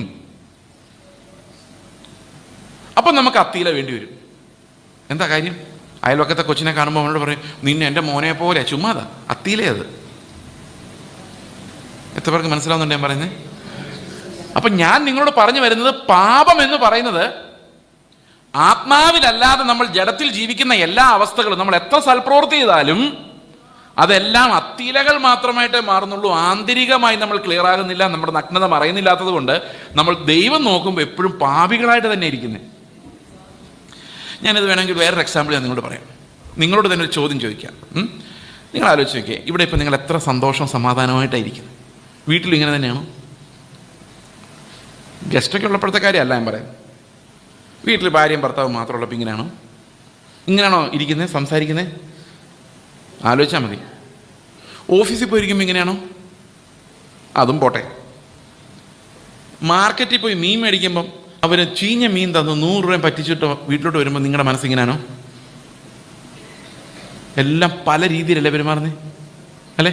ഓഫീസിൽ പോകുമ്പോൾ ഒരു രീതി, വീട്ടിൽ വേറൊരു രീതി, കൂട്ടുകാരെടുത്ത് വേറൊരു രീതി, മാർക്കറ്റിൽ വേറൊരു രീതി, ചർച്ചിൽ ഇതൊന്നുമല്ലാത്ത വേറൊരു രീതി. ഇതിലേതാ ഒറിജിനൽ? ആലോചിച്ച് നോക്കിയോ, ഏതാ ഒറിജിനൽ? വീട്ടിലെ ഒറിജിനലൊന്നുമല്ല. വീട്ടിലെ നിങ്ങൾക്കറിയാമോ, എൻ്റെ ഹൃദയത്തിലൂടെ ഇപ്പോൾ പോകുന്ന ചിന്തകളല്ല, 24 മണിക്കൂർ എൻ്റെ ഹൃദയത്തിലൂടെ പോകുന്ന ചിന്തകൾ എൻ്റെ അയൽവക്കക്കാർ വായിച്ചാണ്. ഞങ്ങൾ പിന്നെ അയൽവക്കാരെ കുറിച്ചൊന്നും അങ്ങനെ ചിന്തിക്കാറില്ല. ഇനി അങ്ങനെ ഉണ്ട്, ഒന്ന് വായിക്കാൻ പറ്റുമെന്ന് വിചാരിച്ചോ. ഫുൾ തോട്ട്സ് വേറൊരാൾക്ക് വായിക്കാമെങ്കിൽ അവർ നമ്മളെ കുണ്ട്രയിലല്ല, കേരളത്തിൽ പോലും താമസിപ്പിക്കത്തില്ല. ഈ കഴിഞ്ഞ ദിവസം പത്രത്തിൽ കണ്ടു ഒരു വാർത്ത, മനസ്സ് വായിക്കാനുള്ളൊരു യന്ത്രം കണ്ടുപിടിക്കാൻ പോകുന്നു. ഞാൻ പറഞ്ഞു, എൻ്റെ കർത്താവേ, അത് വരുന്നതിന് മുമ്പ് നീ വരണം. മനുഷ്യന് സമാധാനമായിട്ട് ജീവിക്കാൻ ഇവന്മാർ സമ്മതിക്കത്തില്ല. നമ്മളീ പുറമേ കാണിക്കുന്ന പെരുമാറ്റം എല്ലാം ഒരാവരണമാണ്, അതിനകത്ത് വേറൊരാളുണ്ട്. നമ്മുടെ ചിന്തകളുണ്ട്, അത് നമ്മുടെ മനസ്സ് ഉൽപ്പാദിപ്പിച്ച് വിട്ടതാണ്. അത് മാത്രം നമ്മുടെ സ്വന്തം. ബാക്കിയെല്ലാം നമുക്ക് അയൽവക്കക്കാരൻ്റെ നിന്ന് കിട്ടുന്ന. അവൻ എന്നെ നോക്കി ചിരിച്ചു, ഞാൻ അവനെ നോക്കി ചിരിച്ചു. അത് അവിടെ നിന്ന് കിട്ടിയതാ. ഞാൻ പറയുന്നത് മനസ്സിലാകുന്നുണ്ടോ? ഇത് ചെറുപ്പം തൊട്ടേ നമ്മളെ പഠിപ്പിക്കുന്നതാ, ഓരോരുത്തരുടെ മുമ്പിൽ എങ്ങനെ പെരുമാറണം. ഒറിജിനലിനെ മറക്കാൻ വേണ്ടിയത്. ഇതാണ് അത്തീലകൾ എന്ന് പറയുന്നത്. ഉദാഹരണത്തിന്, നിങ്ങളുടെ വീട്ടിൽ പാസ്റ്റർ വരുന്നു, നിങ്ങളുടെ കൊച്ചിനോട് പറയാം, എടാ പാസ്റ്ററെങ്കിൽ വരുന്നു, നേരെ ഇരിക്കടാ എന്ന് പറയുന്നത് എന്താ അർത്ഥം? പാസ്റ്ററെങ്കിൽ പോയി കഴിഞ്ഞാൽ നീ തലകുത്തി നിന്നാലും കുഴപ്പമില്ല, അത് അന്നേരത്തെ വേഷം, ഇതിപ്പോഴത്തെ വേഷമിടാൻ പ്രായമായി. അവനപ്പോൾ ഒരു കാര്യം മനസ്സിലാവും, ഈ പാസ്റ്ററെങ്കിൽ വരുമ്പം ഒരു കുപ്പായം ഉണ്ട്, അത് ആ സമയത്ത് ഇട്ടോണം, ആ അത്തീല. മനസ്സിലാവുന്നുണ്ട് ഞാൻ പറയുന്നത്? നമ്മൾ പഠിപ്പിക്കുന്നേ. ഇനി അടുത്ത വീട്ടിൽ പോവാന്ന് വെച്ചോ, വിസിറ്റ് ചെയ്യാൻ പോകാമെന്ന് വിചാരിച്ചോ. അപ്പോൾ അടുത്ത വീട്ടിൽ വിസിറ്റ് ചെയ്യാൻ പോകുമ്പം അമ്മ പറഞ്ഞിട്ടുണ്ട്, നിനക്ക് വിശക്കുന്നുണ്ടെന്ന് എനിക്കറിയാം, പക്ഷേ ഞാൻ വീട്ടിൽ വന്നിട്ട് തരാം ആഹാരം. അവിടെ അങ്കിള് പറയും എന്തെങ്കിലും കഴിച്ചിട്ട് പോകാമെന്ന്. വിശപ്പില്ല, വേണ്ടാന്നേ പറയാവുള്ളൂ. പാവം കൊച്ചോടെ ചെന്ന് നല്ലപോലെ വിശക്കുന്നുണ്ട്, പക്ഷേ ഇവന് വേണ്ടാന്ന് പറഞ്ഞേ പറ്റുള്ളൂ. അപ്പം അങ്കിൾ അവനോട് ചോദിക്കടാ, വിശക്കുന്നുണ്ട്, ആഹാരം കഴിച്ചിട്ട് പോകാം. നിങ്ങൾ അത് കുപ്പായോ, അത്തീലയാ. അവൻ വലിയ ആർത്തിക്കാരനാണെങ്കിലും അതല്ലെന്ന് അഭിനയിച്ചേ പറ്റുള്ളൂ. പക്ഷേ ഒരു സമാധാനമുള്ളത്, ഈ അങ്കിളും അത്തീലയാ, അവിടെയെങ്കിലും ഒന്നുമില്ല.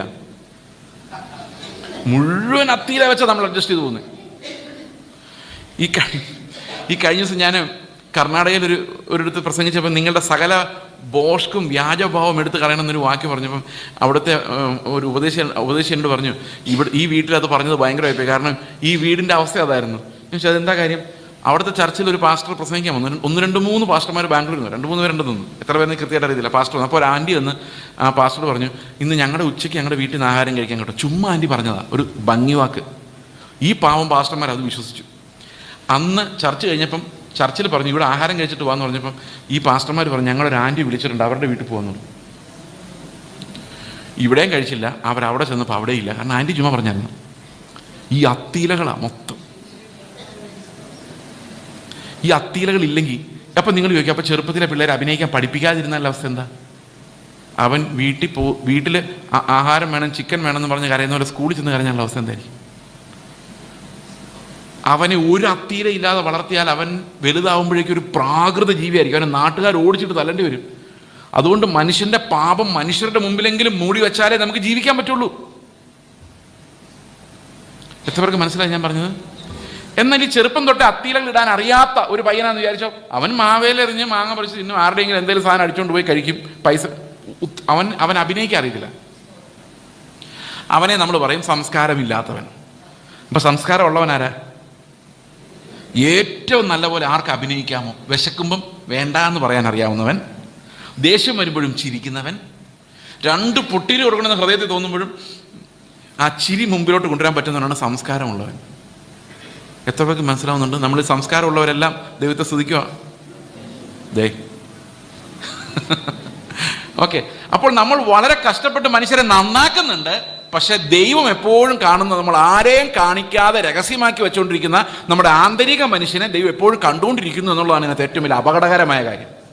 അതുകൊണ്ടാണ് ദൈവത്തെ കാണുന്നവരെല്ലാം വെപ്രാളപ്പെടുന്നതും മരിക്കണമെന്ന് തോന്നുന്നത് അവർക്ക്. അതിന്റെ കാരണം ദൈവം നമ്മുടെ മുമ്പിൽ പ്രത്യക്ഷപ്പെട്ടാൽ, ഇപ്പൊ ദൈവം അവന്റെ പൂർണ്ണ തേജസ്സോടുകൂടി നമ്മുടെ മുമ്പിൽ വന്നാൽ, നമ്മൾ ഇന്നത്തെ ഏറ്റവും വലിയ പ്രാർത്ഥനയും പക്ഷേ ഒരുപക്ഷെ നിങ്ങളുടെ കുട്ടിയുടെ അഡ്മിഷൻ ആയിരിക്കും. പക്ഷെ ദൈവം നിങ്ങളുടെ മുമ്പിലോട്ട് വന്നു കഴിഞ്ഞാൽ അഡ്മിഷൻ്റെ കാര്യമൊക്കെ നിങ്ങൾ മറന്നുപോകും. ആകെ ഒരു പ്രശ്നവും നിങ്ങളും ദൈവവും തമ്മിൽ ഉണ്ടാവുള്ളൂ, എൻ്റെ പാപം. വേറൊന്നും ഒരു പ്രശ്നമല്ല. അവിടെ ഞാൻ നിലവിളിക്കുന്നത്, കർത്താവേ ഞാൻ കുറെ നാളായി പ്രാർത്ഥിച്ചുകൊണ്ടിരിക്കുന്ന എൻ്റെ കൊച്ചിൻ്റെ അഡ്മിഷൻ ശരിയാക്കി തരണേന്നായിരിക്കില്ല. അവൻ്റെ മഹത്വത്തിൽ നമ്മുടെ മുമ്പിൽ ഇപ്പോൾ പ്രത്യക്ഷപ്പെട്ടാൽ അപ്പോൾ എന്നെ രക്ഷിക്കണേ എന്നായിരിക്കും. കാരണം എൻ്റെ അവസ്ഥ അന്നേരം മനസ്സിലാവും. ഞാൻ ഉരുണ്ടു വീണ് നിലവിളിക്കും. സംശയമുണ്ടോ?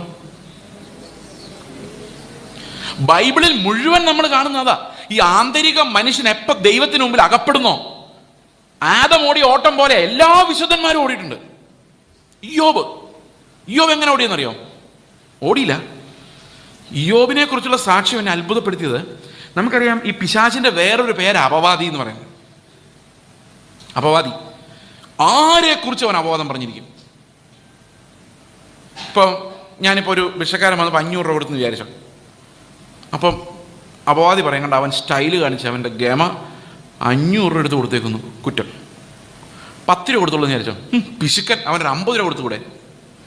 50 രൂപ കൊടുത്താലും കുറ്റം, 10 രൂപ കൊടുത്താലും കുറ്റം, 100 രൂപ. ഇങ്ങനത്തെ ആൾക്കാരെ കണ്ടിട്ടുണ്ടോ? അത് നമ്മുടെ മറ്റേ ആളുടെ ഏതാണ്ടൊരു അനിയനായിട്ട് വരും. ഏതാ? ഈ അപവാദിയുടെ ഏതാണ്ടൊരു അനിയനായിട്ട് വരും. ഇങ്ങനെയുള്ള അനേകം മനുഷ്യരുണ്ട്.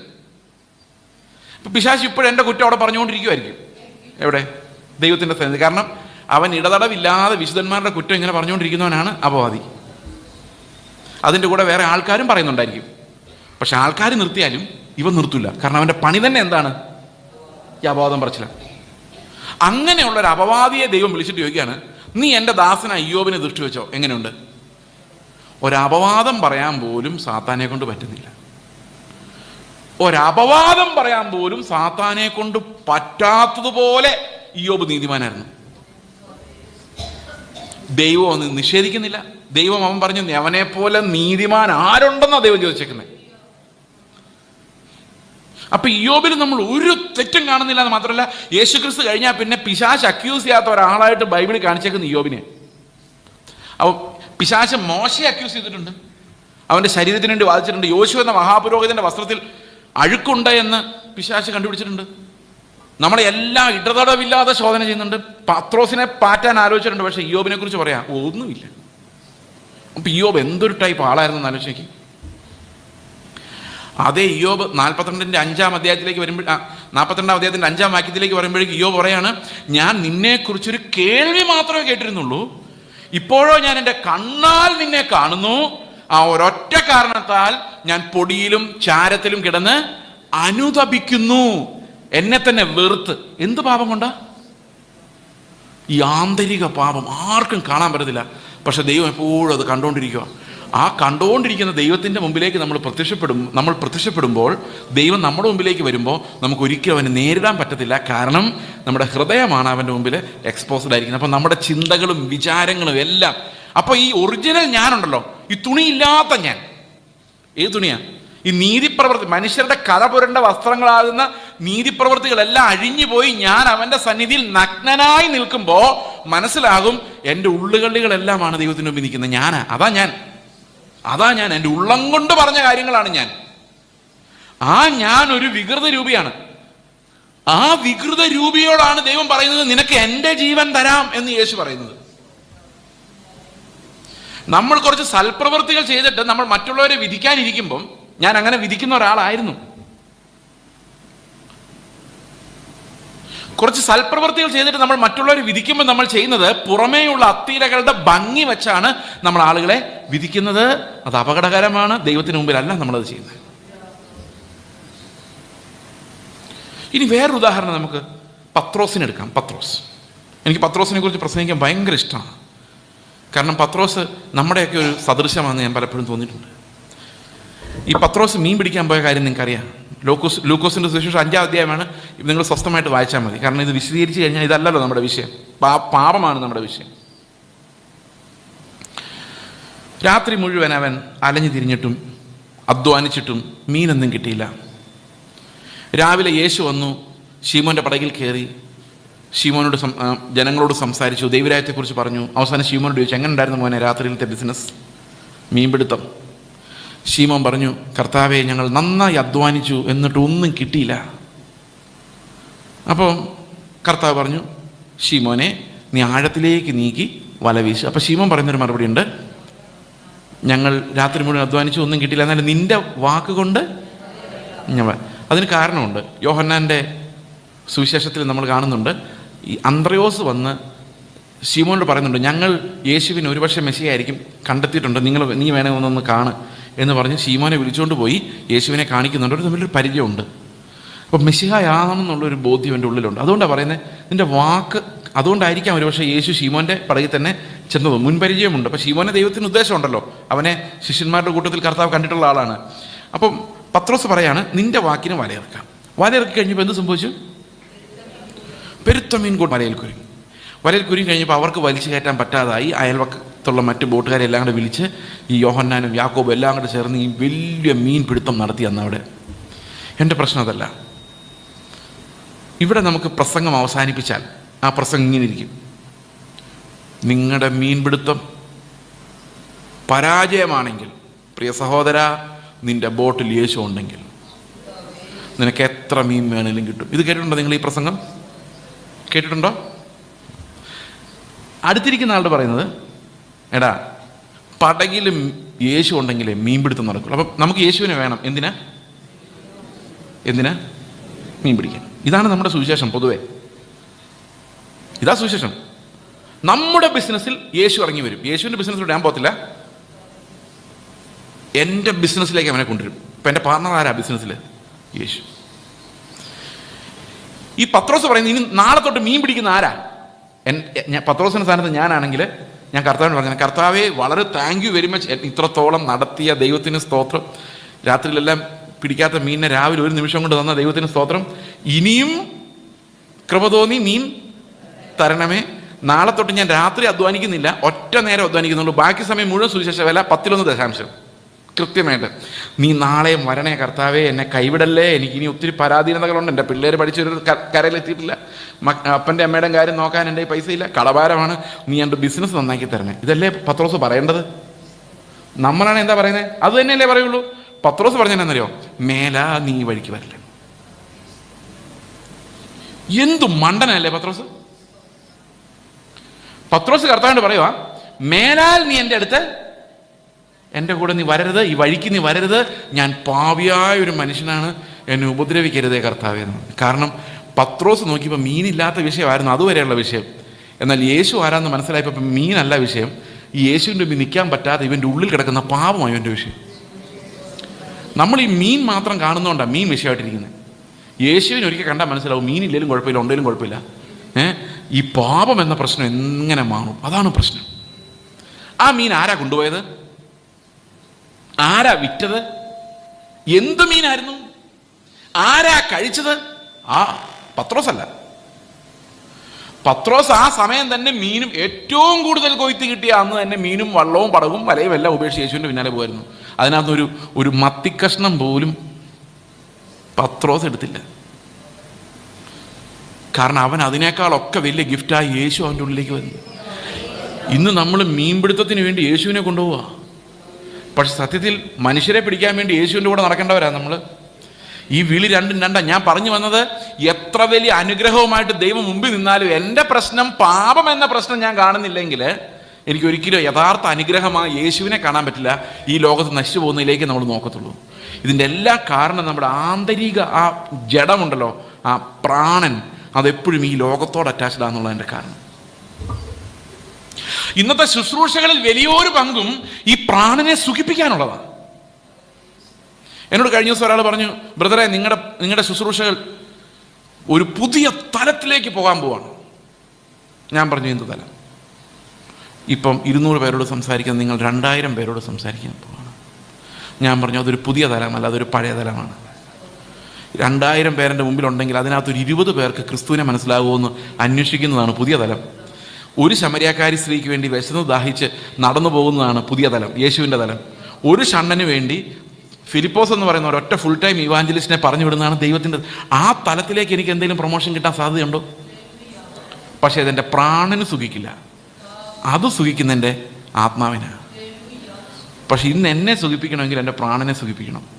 അതുകൊണ്ട് ശുശ്രൂഷകളെല്ലാം പണ്ടൊക്കെ പ്രവാചകന്മാരെന്ന് പറഞ്ഞാൽ കേട്ടാൽ നമുക്ക് പേടിയാണ്. പക്ഷെ ഇന്ന് പ്രവാചകൻ വരുമ്പം പ്രാണനൊരു ആശ്വാസമാണ്. കാരണം ഈ ശുശ്രൂഷകളെല്ലാം ലക്ഷ്യം വെച്ചിരിക്കുന്ന ഈ ലോകത്തോട് അറ്റാച്ച്ഡ് ആക്കിയിരിക്കുന്ന പ്രാണന്റെ തലത്തെയാണ്. ഒരു പ്രവാചകൻ എനിക്കറിയാം. ഞാൻ ഒരു 2-3 വർഷം മുമ്പ് അദ്ദേഹത്തിൻ്റെ പ്രവചനം കേട്ട് അത്ഭുതപ്പെട്ടിട്ടുണ്ട്, പ്രിയ സഹോദരങ്ങൾ. പക്ഷെ പറഞ്ഞ് ഭാവിയെക്കുറിച്ച് പറയുമ്പം എല്ലാം പ്രോസ്പെരിറ്റി. എന്നോട് പറഞ്ഞു, നിങ്ങൾ വിമാനത്തെ നിറങ്ങാൻ സമയമില്ലാത്ത പോലെ ശുശ്രൂഷകൾ. ഞാൻ പറഞ്ഞു, എൻ്റെ സഹോദരൻ, അന്ന് ശ്വാസം വിടാൻ നിലത്തിറങ്ങണമെങ്കിൽ ഞാനപ്പോൾ എന്ത് ചെയ്യണമെന്ന് ചോദിച്ചു. എന്ത് ചെയ്യണം? ഞാനൊരു വാക്കോട് പറഞ്ഞു, ദയവായിട്ട് ഈ വക മോഹങ്ങൾ എനിക്ക് തരല്ല. ഞാനിതെല്ലാം വിട്ട് നടക്കുന്ന ഒരുത്തനാണ്. പിന്നെ എന്നെ കുരുക്കാതെ എന്നെ ഒന്ന് വിട്ട് കളഞ്ഞത്, പ്ലീസ്, ഉപദ്രവിക്കരുത്. പുള്ളി പിന്നെ അധികം പ്രവചിച്ചിട്ടില്ല. കാരണം ഞാൻ പുള്ളിയോട് പറഞ്ഞു, വെളിപ്പാടുള്ളൊരു മനുഷ്യൻ ഈ ആളുകളെ സുഖിപ്പിച്ച് ആശ്വാസം കൊടുത്ത് പ്രാണന്റെ തലത്തിൽ വ്യാപരിച്ച് അവസാനം ഒന്നുമില്ലാത്ത ഒരവസ്ഥയിലേക്ക് പോകും. അതാണ് സംഭവിച്ചുകൊണ്ടിരിക്കുന്നത്. ഇന്ന് പ്രാണനെ ആശ്വസിപ്പിക്കുന്ന, തണുപ്പിക്കുന്ന കാര്യങ്ങൾ നമുക്ക് മതി. ആത്മാവിൻ്റെ തലത്തിലേക്ക് ഒന്നും പോകാനോ യേശുവിൻ്റെ ജീവൻ്റെ ഒരു പങ്കാളിത്തത്തിനുണ്ട് കേൾക്കാനോ നമുക്ക് താല്പര്യവുമില്ല. കാരണം we are all enjoying that soulish life. അതുപോലെ തന്നെ ഇതിപ്പോൾ രക്ഷിക്കപ്പെടാത്ത ആൾക്കാരാന്ന് വേണമെങ്കിൽ പറയാം, അതായത് രക്ഷയുടെ മുമ്പുള്ള ആളുകൾ. എന്നാൽ രക്ഷിക്കപ്പെട്ട ശേഷം യോഹന്നാൻ പത്മോസ് ദ്വീപിൽ യേശുവിനെ കാണുമ്പോൾ അവൻ മരിച്ചവനെ പോലെ അവൻ്റെ കാൽക്കൽ വീഴുക. അവിടെയും മുമ്പിൽ നിൽക്കാൻ പറ്റുന്നില്ല. പ്രോബ്ലം എന്താണെന്നറിയോ? അവൻ യേശുവിനെ പോലെ അല്ല, അതാ പ്രോബ്ലം. കാരണം യോഹന്നാൻ തന്നെ പറയുന്നുണ്ട്, അതിനുശേഷമാണ് അവൻ ലേഖനം എഴുതുന്നത്. യോഹന്നാൻ 1 യോഹന്നാന്റെ 3 പറയുന്നുണ്ട്, നാം എന്തായി തീരുമെന്ന് ഇതുവരെ വെളിപ്പെട്ടിട്ടില്ല. 2-ാം വാക്യം 3-ാം വാക്യം, എന്തായി തീരുമെന്ന് ഇതുവരെ വെളിപ്പെട്ടിട്ടില്ല, എന്നാൽ ഒന്ന് നാം അറിയുന്നു, നാം അവൻ പ്രത്യക്ഷനാകുമ്പോൾ നാം അവനിരിക്കുന്നത് പോലെ കാണും. ബോധം കെട്ട് വീഴില്ല. കാരണം അന്ന് ഞാൻ അവനെ പോലെ രൂപാന്തരപ്പെട്ടിരിക്കും. അതാ പ്രത്യാശ എന്ന് പറയുന്നത്. കാത്തിരിക്കോ യോഹന്നാൻ, ഇനി യേശുവിനെ കാണുമ്പം ഞാൻ നിലത്ത് വീഴില്ല, ഞാൻ മുഖാമുഖം കാണും. കാരണം യേശുവിനുള്ള അതേ തേജസ് എനിക്ക് ലഭിച്ചിരിക്കും. ഇതാ ഒരു വിശുദ്ധൻ നോക്കിക്കൊണ്ടിരിക്കുന്നത്. കർത്താവിനെ എങ്ങനെ മുഖാമുഖം കാണാം? അവൻ ഈ ലോകമൊന്നും പ്രശ്നമല്ല. അവൻ ഈ ലോകത്തായിരിക്കുന്നിടത്തോളം കാലം യേശുവിനെ കണ്ടാൽ മരത്തിന്റെ പുറകിൽ മറയേണ്ട അവസ്ഥ തന്നെയാണ്. ആദമിന്റെ അവസ്ഥ തന്നെയാണ് ആദമിന്റെ എല്ലാ മക്കൾക്കും ഉള്ളത്. ആദമിന്റെ എല്ലാ മക്കൾക്കും ആദമിന്റെ അതേ അവസ്ഥയാണ്. ദൈവത്തിന് മുമ്പിൽ നിൽക്കാൻ സാധിക്കില്ല. കാരണം ദൈവം ഹൃദയത്തിന്റെ അകത്തേക്കാണ് എപ്പോഴും നോക്കിക്കൊണ്ടിരിക്കുന്നത്. ഇനി നോക്കിക്കോ, ആദമിനോട് അപ്പൊ ദൈവം ചോദിക്കുകയാണ്, ഞാൻ നിന്നോട് തിന്നരുത് എന്ന് പറഞ്ഞ പഴം നീ തിന്നു. അപ്പൊ ആദം പറയാ, എൻ്റെ കൂടെ ഇരിക്കാൻ നീ തന്ന സ്ത്രീ എനിക്ക് തന്നു, ഞാൻ തിന്നു. ആദമിൻ്റെ സ്ഥാനത്ത് ഞാനായിരുന്നെങ്കിൽ തീർച്ചയായിട്ടും ഞാൻ ദൈവത്തോട് പറഞ്ഞേനെ, കർത്താവെ അബദ്ധം പറ്റിപ്പോയതാ. നമ്മളങ്ങനെയല്ല പറയുന്നത്, ഒരു മിസ്റ്റേക്ക് പറ്റി കർത്താവ് എന്നോട് ക്ഷമിക്കണേ, ഇനി മേലെ ഞാൻ ആ പഴം ഇരിക്കുന്ന സൈഡിൽ കൂടെ പോലും പോകത്തില്ല എന്നാണ് പറയേണ്ടത്. ന്യായമായിട്ട് ഒരു പ്രാവശ്യത്തേക്ക് എന്നോട് ക്ഷമിക്കണേന്നായിരുന്നു പറയേണ്ടിയിരുന്നത്. പക്ഷെ എന്തുകൊണ്ടാണ് ആദം അത് പറയാതിരുന്നത്? ആലോചിച്ചിട്ടുണ്ടോ? ആദം എങ്ങനെ അത്ര ധിക്കാരിയായത് ദൈവത്തിന് മുമ്പിൽ? ഹവ്വയോട് ചോദിച്ചു, നീ ഇതാണോ ശരി?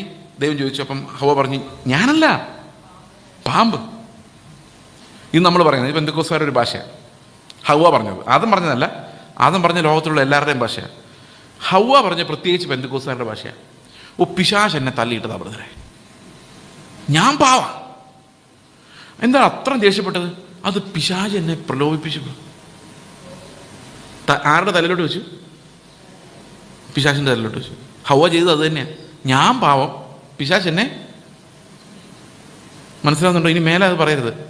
ഒരു പാപം ചെയ്താൽ അത് ഞാൻ ചെയ്തു പോയി എന്ന് പറയാനുള്ള ആ തകർച്ച നമ്മുടെ ഹൃദയത്തിലുണ്ടെങ്കിൽ നമ്മൾ രക്ഷപ്പെടുകയുള്ളൂ. പിശാച് നാളെ ഈ പണി നിർത്തും നിങ്ങൾ വിചാരിക്കുന്നുണ്ടോ? അവൻ നാളെയും ചെയ്യും. അപ്പൊ പിന്നെ പിശാചിനെ കുറ്റം പറഞ്ഞാൽ മതിയോ? പോരാ. ഹൗവ പറയുന്നത് പിശാചിനെ ബ്ലെയിം ചെയ്യും. ചില കോപത്തിന്റെ ആത്മാവ് വന്നതാ, ഞാനല്ല പ്രശ്നം, കോപത്തിന്റെ ആത്മാവാ പ്രശ്നം. ഇത് ആരുടെ ആത്മാവാ? ഇത് ഞാൻ തന്നെയാ. എന്റെ ജഡമായി പ്രശ്നം മുഴുവൻ ഉണ്ടാക്കുന്നത്. എനിക്ക് എന്നോടുള്ള സ്നേഹമാണ് വേറൊരാൾ എന്നോട് എതിർക്കുമ്പോൾ എനിക്ക് സഹിക്കാൻ പറ്റാതാക്കുന്നത്. ഇത്രയും വിശുദ്ധനായ എന്നെ അവൻ എതിർക്കാൻ ആരാന്ന് എൻ്റെ അകത്തിരുന്നോണ്ട് ഒരാൾ ചോദിക്കുന്നത്. എന്നോടുള്ള എൻ്റെ സ്വയസ്നേഹമാണ് ഈ പിശാച്. ആദമിനോട് ചോദിച്ച ആദം പറയുന്നത് എന്താണെന്ന് വെച്ച് കഴിഞ്ഞാൽ, ഈ ആദമിന് ഇപ്പോൾ ഉള്ള പ്രശ്നം പഴയ ആദമല്ല. പഴയ ആദമായിരുന്നെങ്കിൽ ചിലപ്പം ദൈവമേ എന്നൊക്കെ വിളിച്ച് നിലവിളിച്ചേനെ. ഈ പുതിയ ആദത്തിന്റെ പ്രത്യേകത ഉണ്ട്, നന്മയും തിന്മയും അറിയാം. നന്മയും തിന്മയും അറിയാം. നമ്മളെ പോലെയാ. ആദമിന് എന്തും അറിയാം, നന്മയും തിന്മയും അറിയാം. ആദം ഒന്നും അറിയാതെ ഉറങ്ങിക്കിടന്നവനാ. അവൻ്റെ ഭാര്യയിൽ നിന്നൊരു ഹൗവായനെ ഉണ്ടാക്കിയിട്ട് ആ ഹൗവായെ കൊണ്ട് ഈ പഴം പിശാച് തീറ്റിപ്പിച്ചപ്പം അത് കൊണ്ടേ കൊടുത്ത് ഇവൻ തിന്നുവാ. ആദം ചോദിക്കുന്ന ഒരു ചോദ്യമുള്ളൂ, നീ എനിക്ക് തന്ന സ്ത്രീയാണ് ഇത് തന്നത്. ഒന്ന് ആലോചിച്ച് നോക്കി, നിന്റെ നന്മയും തിന്മയും. എൻ്റെ കയ്യിലുണ്ട് നന്മയും തിന്മയും, നിന്റെ കയ്യിൽ മാത്രമല്ല. ആദം പറയുന്ന ഭാഷ അത്. പഴം തിന്നപ്പോഴാണ് എനിക്ക് ബുദ്ധി വെച്ചത്, ഇതിൻ്റെ പുറകെ നീയാ. ആദം ഒരു ഭയങ്കര റിബലാ, ദൈവത്തിനെതിരാ സംസാരിക്കുന്നേ. ആദം പറയുന്നത്, ഞാൻ ഉറങ്ങിക്കിടന്നപ്പം നീ എനിക്ക് തന്ന ഭാര്യ, എൻ്റെ കൂടെ ഇരിക്കാൻ പറഞ്ഞു തന്ന ഭാര്യ എനിക്ക് തന്നു, അതുകൊണ്ട് ഞാൻ തിന്നു. അതിനെന്നെ നിന്റെ അല്ലേ കുഴപ്പം? മനസ്സിലാവുന്നുണ്ടോ? ഭാഷ മനസ്സിലാവുന്നുണ്ടോ? ആ ഹൗവയെ തന്നതിന് ദൈവം ആദമിനെ കുറ്റം പറയുക. നിങ്ങൾക്കും തോന്നുന്നില്ല ശരിയാന്ന്? കാരണം ഇന്നത്തെ കാലത്ത് ആൺപിള്ളേർ കല്യാണം കഴിക്കാൻ പോകുമ്പം പെൺപിള്ളേരായാലും എല്ലാ എക്സാമിനേഷനും, അതായത് പെരുമാറ്റം, ഇടപെടല്, കാശ്, വിദ്യാഭ്യാസം, സകലതും നോക്കിയ കല്യാണം കഴിക്കുന്നത്. ഈ ആദമിന് അതിനുള്ള അവസരം ഒന്നും കൊടുത്തില്ല. ഉറങ്ങിക്കോളാൻ പറഞ്ഞു, ഒറ്റ ഉറക്കമായിരുന്നു. ഒരു വാക്ക് പോലും എനിക്ക് ഇങ്ങനത്തെ ഭാര്യ വേണമെന്ന് പറയാൻ പോലും ആദമിനെ കൊണ്ട് സമ്മതിപ്പിച്ചില്ല. ഒറ്റ ഉറക്കമായിരുന്നു.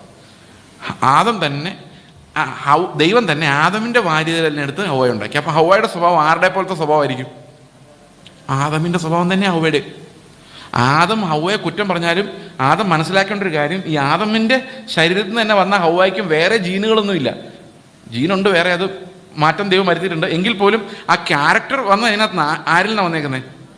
ആദമിൽ നിന്ന് തന്നെ വന്നേക്കുന്നത്. ഇനി ആദമിൽ നിന്നല്ലായിരുന്നു ഹൗവ വന്നതെങ്കിൽ, അല്ലെ ആദമിൻ്റെ സ്വഭാവം അല്ലായിരുന്നു ഹൗവയ്ക്കെങ്കിൽ, ഹൗവ കൊണ്ടുവന്ന് പഴം തരുമ്പോൾ ആദം പറഞ്ഞാൽ ഏത് ശരിയല്ല കേട്ടോ, ഇത് ദൈവം നമ്മളോട് തിന്നരുതെന്ന് പറഞ്ഞ പഴമാണെന്നൊരു വാണിങ് ആദം കൊടുത്തില്ല. എന്തുകൊണ്ട് കൊടുത്തില്ല എന്നറിയോ? ഹൗവ തന്നെ ആദം, ആദം തന്നെ ഹൗവ, ഇരുവരും ഒരു ശരീരമാണ്. എത്രവർക്ക് മനസ്സിലായി ഞാൻ പറഞ്ഞ്? അപ്പൊ തക്ക തുണയെ തന്നെയാ ദൈവം കൊടുത്തത്. ആദമിന് ഹൗവയല്ലാതെ വേറെ ആരെയും കിട്ടാനില്ല. ആ നീതിയൊന്നും ഇപ്പൊ അവനറിയാൻ മേല. അവൻ അവന്റെ നന്മയും തിന്മയുടെ സ്കെയിൽ ഉള്ളത് കൊണ്ട് അവൻ ദൈവത്തെയാണ് പ്രതിയാക്കി വെച്ചിരിക്കുന്നത്. ദൈവത്തിന്റെ കോടതിയിൽ ആദം പ്രതിയും, ആദത്തിന്റെ കോടതിയിൽ ദൈവം പ്രതിയോ. ഇപ്പം അതുപോലെ ദൈവത്തിന്റെ കോടതിയിൽ ഹൗവ പ്രതിയും, ഹൗവയുടെ കോടതിയിൽ പിശാച് പ്രതിയുമാണ്. ഇപ്പൊ എല്ലാവരും പ്രതിയാ. ഒരു കോടതിയിൽ പിശാച് പ്രതി, വേറൊരു കോടതിയിൽ ദൈവം പ്രതി, ദൈവത്തിന്റെ കോടതിയിൽ ആദവും ഹൗവയും പ്രതി. എല്ലാവരും പ്രതികളാണ്. ഒരു സഭയിലൊരു പ്രശ്നം ഉണ്ടായാലും ഇങ്ങനെ എല്ലാവരും വാദികളും എല്ലാവരും പ്രതികളുമാണ്. ഒരു എക്സാമ്പിൾ കേട്ടോ. നിങ്ങളുടെ അയൽവക്കക്കാർ എന്തെങ്കിലും പ്രശ്നം ഉണ്ടാക്കിയെന്ന് വെച്ചാൽ നിങ്ങളോട്, നിങ്ങളുടെ ഉള്ളിലെ കോടതിയിൽ ആരാ പ്രതി? അയൽവക്കക്കാരാ പ്രതി, ഉറപ്പാ. ആ അയൽവക്കക്കാരോട് പോയി ചോദിച്ചു നോക്കി, ഓ ഞങ്ങളുടെ അടുത്ത് പ്രാർത്ഥനാക്കാരുണ്ട്, മടുത്തു. അവരുടെ കണ്ണിൽ നിങ്ങളാ പ്രതി. നിങ്ങളുടെ വീട്ടിൽ ഭാര്യയും ഭർത്താവും തമ്മിൽ വഴക്കുണ്ടാക്കിയാൽ ഭാര്യ ചിന്തിക്കും ആരാ പ്രതി? ഓ അയാൾ ഒരു സമാധാനം തരുന്നില്ല പാസ്റ്ററെ. ആ ഭർത്താവിന് ചോദിക്കുമ്പോൾ സമാധാനമായിട്ട് ജീവിക്കണം എന്ന് ആഗ്രഹമുണ്ട്, അവരുടെ എൻ്റെ ഭാര്യയുടെ വായിരിക്കുന്ന കേട്ട ഉള്ള സമാധാനം പോകും. പ്രതി. എന്ത് കുറ്റം ചെയ്താലും ഞാനല്ല പ്രതി, മറ്റേയാൾ കാരണം ബലഹീനതയിൽ എനിക്കൊരു തെറ്റ് സംഭവിച്ചു പോയതാണ്. ഇങ്ങനെ എന്നെ പഠിപ്പിക്കുന്ന സാധനത്തെയാണ് മനസാക്ഷിയുടെ കോടതി എന്ന് പറയുന്നത്. കോടതി, നമ്മുടെ ഉള്ളിലൊരു കോടതിയുണ്ട്, നന്മയും തിന്മയും വിവേചിക്കേണ്ട ഒരു കോടതി. ഈ കോടതി വെച്ച് ഞാൻ നീതിമാനാണ്. ഇപ്പം ഞാനൊരു പാസ്റ്ററുമായിട്ട് വഴക്കുണ്ടാക്കിയിട്ട് എറണാകുളത്തിന് പോയി എന്ന് വിചാരിച്ചോ, ഓക്കെ വിചാരിച്ചോ, അങ്ങോട്ട് ഇറങ്ങി ട്രെയിനെ കയറുമ്പോൾ എന്നോട് ദൈവത്തിൻ്റെ ആത്മാ പറയാം, എടാ എന്ത് മണ്ടത്തിലാണ് നീ കാണിച്ചത്, നീ ചെന്നാൽ മനുഷ്യരുടെ മാപ്പ് പറ. ഞാൻ പറയാം അത് ശരിയല്ലേ, മണ്ടത്തരമായി പോയില്ലേ, ഓക്കെ ഏതായാലും ഇനി വീട്ടിൽ ചെല്ലട്ടെ, ഫോൺ ചെയ്ത് മാപ്പ് പറഞ്ഞു. ഞാൻ ട്രെയിനിൽ കിടന്നൊരു ഉറക്കമൊക്കെ ഉറങ്ങി. വീട്ടിൽ ചെന്ന് കഴിഞ്ഞപ്പം ഈ ഞാൻ ഉറങ്ങുമ്പം പ്രവർത്തിക്കുന്നൊരു സാധനമുണ്ട് എൻ്റെ അകത്ത്, കോടതി. ഇത് ഫുൾ ടൈമാണ്. കണ്ണ് തുറന്നപ്പോൾ എൻ്റെ മനസ്സിലേക്ക് വരുന്നത്, എന്തിന് ഞാൻ വിളിക്കണം? പുള്ളി എന്നെ വിളിച്ചാൽ എന്നെ കുഴപ്പം? പുള്ളിയല്ലേ പാസ്റ്റർ, പുള്ളി വേണേ വിളിക്കട്ടെ, വിളിച്ചാൽ ഞാൻ. ഇത് രണ്ടും ഉണ്ടാകാൻ പോകുന്നില്ല. അതുകൊണ്ടാണ് നിങ്ങൾ ആരോടെങ്കിലും പിണങ്ങിയ രാത്രിയോ അതും കൊണ്ട് ഉറങ്ങരുതെന്ന് പറയുന്നത്. കാരണം ഉറങ്ങി എഴുന്നേറ്റ് കഴിഞ്ഞാൽ ഈ കോടതി പണി ചെയ്ത് കഴിഞ്ഞാൽ പിന്നെ നിങ്ങൾക്ക് ഒരിക്കലും മാനസാന്തരപ്പെടാൻ പറ്റത്തില്ല. കാരണം നിങ്ങളുടെ കോടതിക്ക് ആകെ ഒരൊറ്റ പണിയുള്ളൂ, എങ്ങനെയെങ്കിലും നിങ്ങളെ നീതിമാനാണെന്ന് പറയിപ്പിക്കണം. അതിനുള്ള ഓവർ ടൈം വർക്ക് ചെയ്യുന്ന ഒരു കോടതി നിങ്ങളുടെ ഹൃദയത്തിലുള്ളതുകൊണ്ടാണ് നിങ്ങൾക്ക് മാനസാന്തരപ്പെടാൻ പറ്റാത്തത്. പലപ്പോഴും വിചാരിക്കില്ലേ, ഒന്ന് ദൈവത്തിൻ്റെ സന്നിധിയിൽ ഒന്ന് കരഞ്ഞ് മാനസാന്തരപ്പെടണമെന്ന് ആഗ്രഹമുണ്ട്, പക്ഷേ ഈ കണ്ണുനീരിങ്ങ് വരില്ല. കാരണം അത്ര മോശമൊന്നും അല്ല നീ എൻ്റെ കോടതി പറയുന്നുണ്ട്. എത്രവർക്ക് മനസ്സിലാവുന്നുണ്ട് ഞാൻ പറയുന്നത്? എന്നെ ഏറ്റവും കൂടുതൽ അമ്പരപ്പിച്ച വേറൊരു കാര്യമാണ്, ദൈവം ദാവീദിനെ കുറിച്ച് പറയുകയാണ്, ഇവൻ എൻ്റെ ഹൃദയപ്രകാരമുള്ള മനുഷ്യൻ. ഞാൻ പലപ്പോഴും ആലോചിച്ചു, ദാവീദ് ദൈവത്തിൻ്റെ ഹൃദയപ്രകാരമുള്ള മനുഷ്യനോ, എന്തെല്ലാം അവൻ ഒപ്പിച്ചത്. അങ്ങനെ നോക്കിയാൽ ദാവീദിനേക്കാളും ഭേദം ഞാനാ. എന്തായാലും ദാവീദ് കാണിച്ച പണിയൊന്നും ഈ ആയുഷ്കാലം ഞാൻ കാണിക്കാൻ പോകുന്നില്ല. എത്രവർക്ക് മനസ്സിലാവുന്നുണ്ട് ഞാൻ പറയുന്നത്? എന്നിട്ട് ദൈവം എന്താ പറയുന്നത്? ദാവീദ് എൻ്റെ ഹൃദയപ്രകാരമുള്ള മനുഷ്യൻ. ഞാൻ ആലോചിച്ച് എന്താ അത് പറയാൻ കാരണം. പിന്നെ മനസ്സിലാകുന്നത്, ഈ ബൈബിളിൽ ഓരോ വാക്യത്തിനും ഭയങ്കര അർത്ഥമാണ്.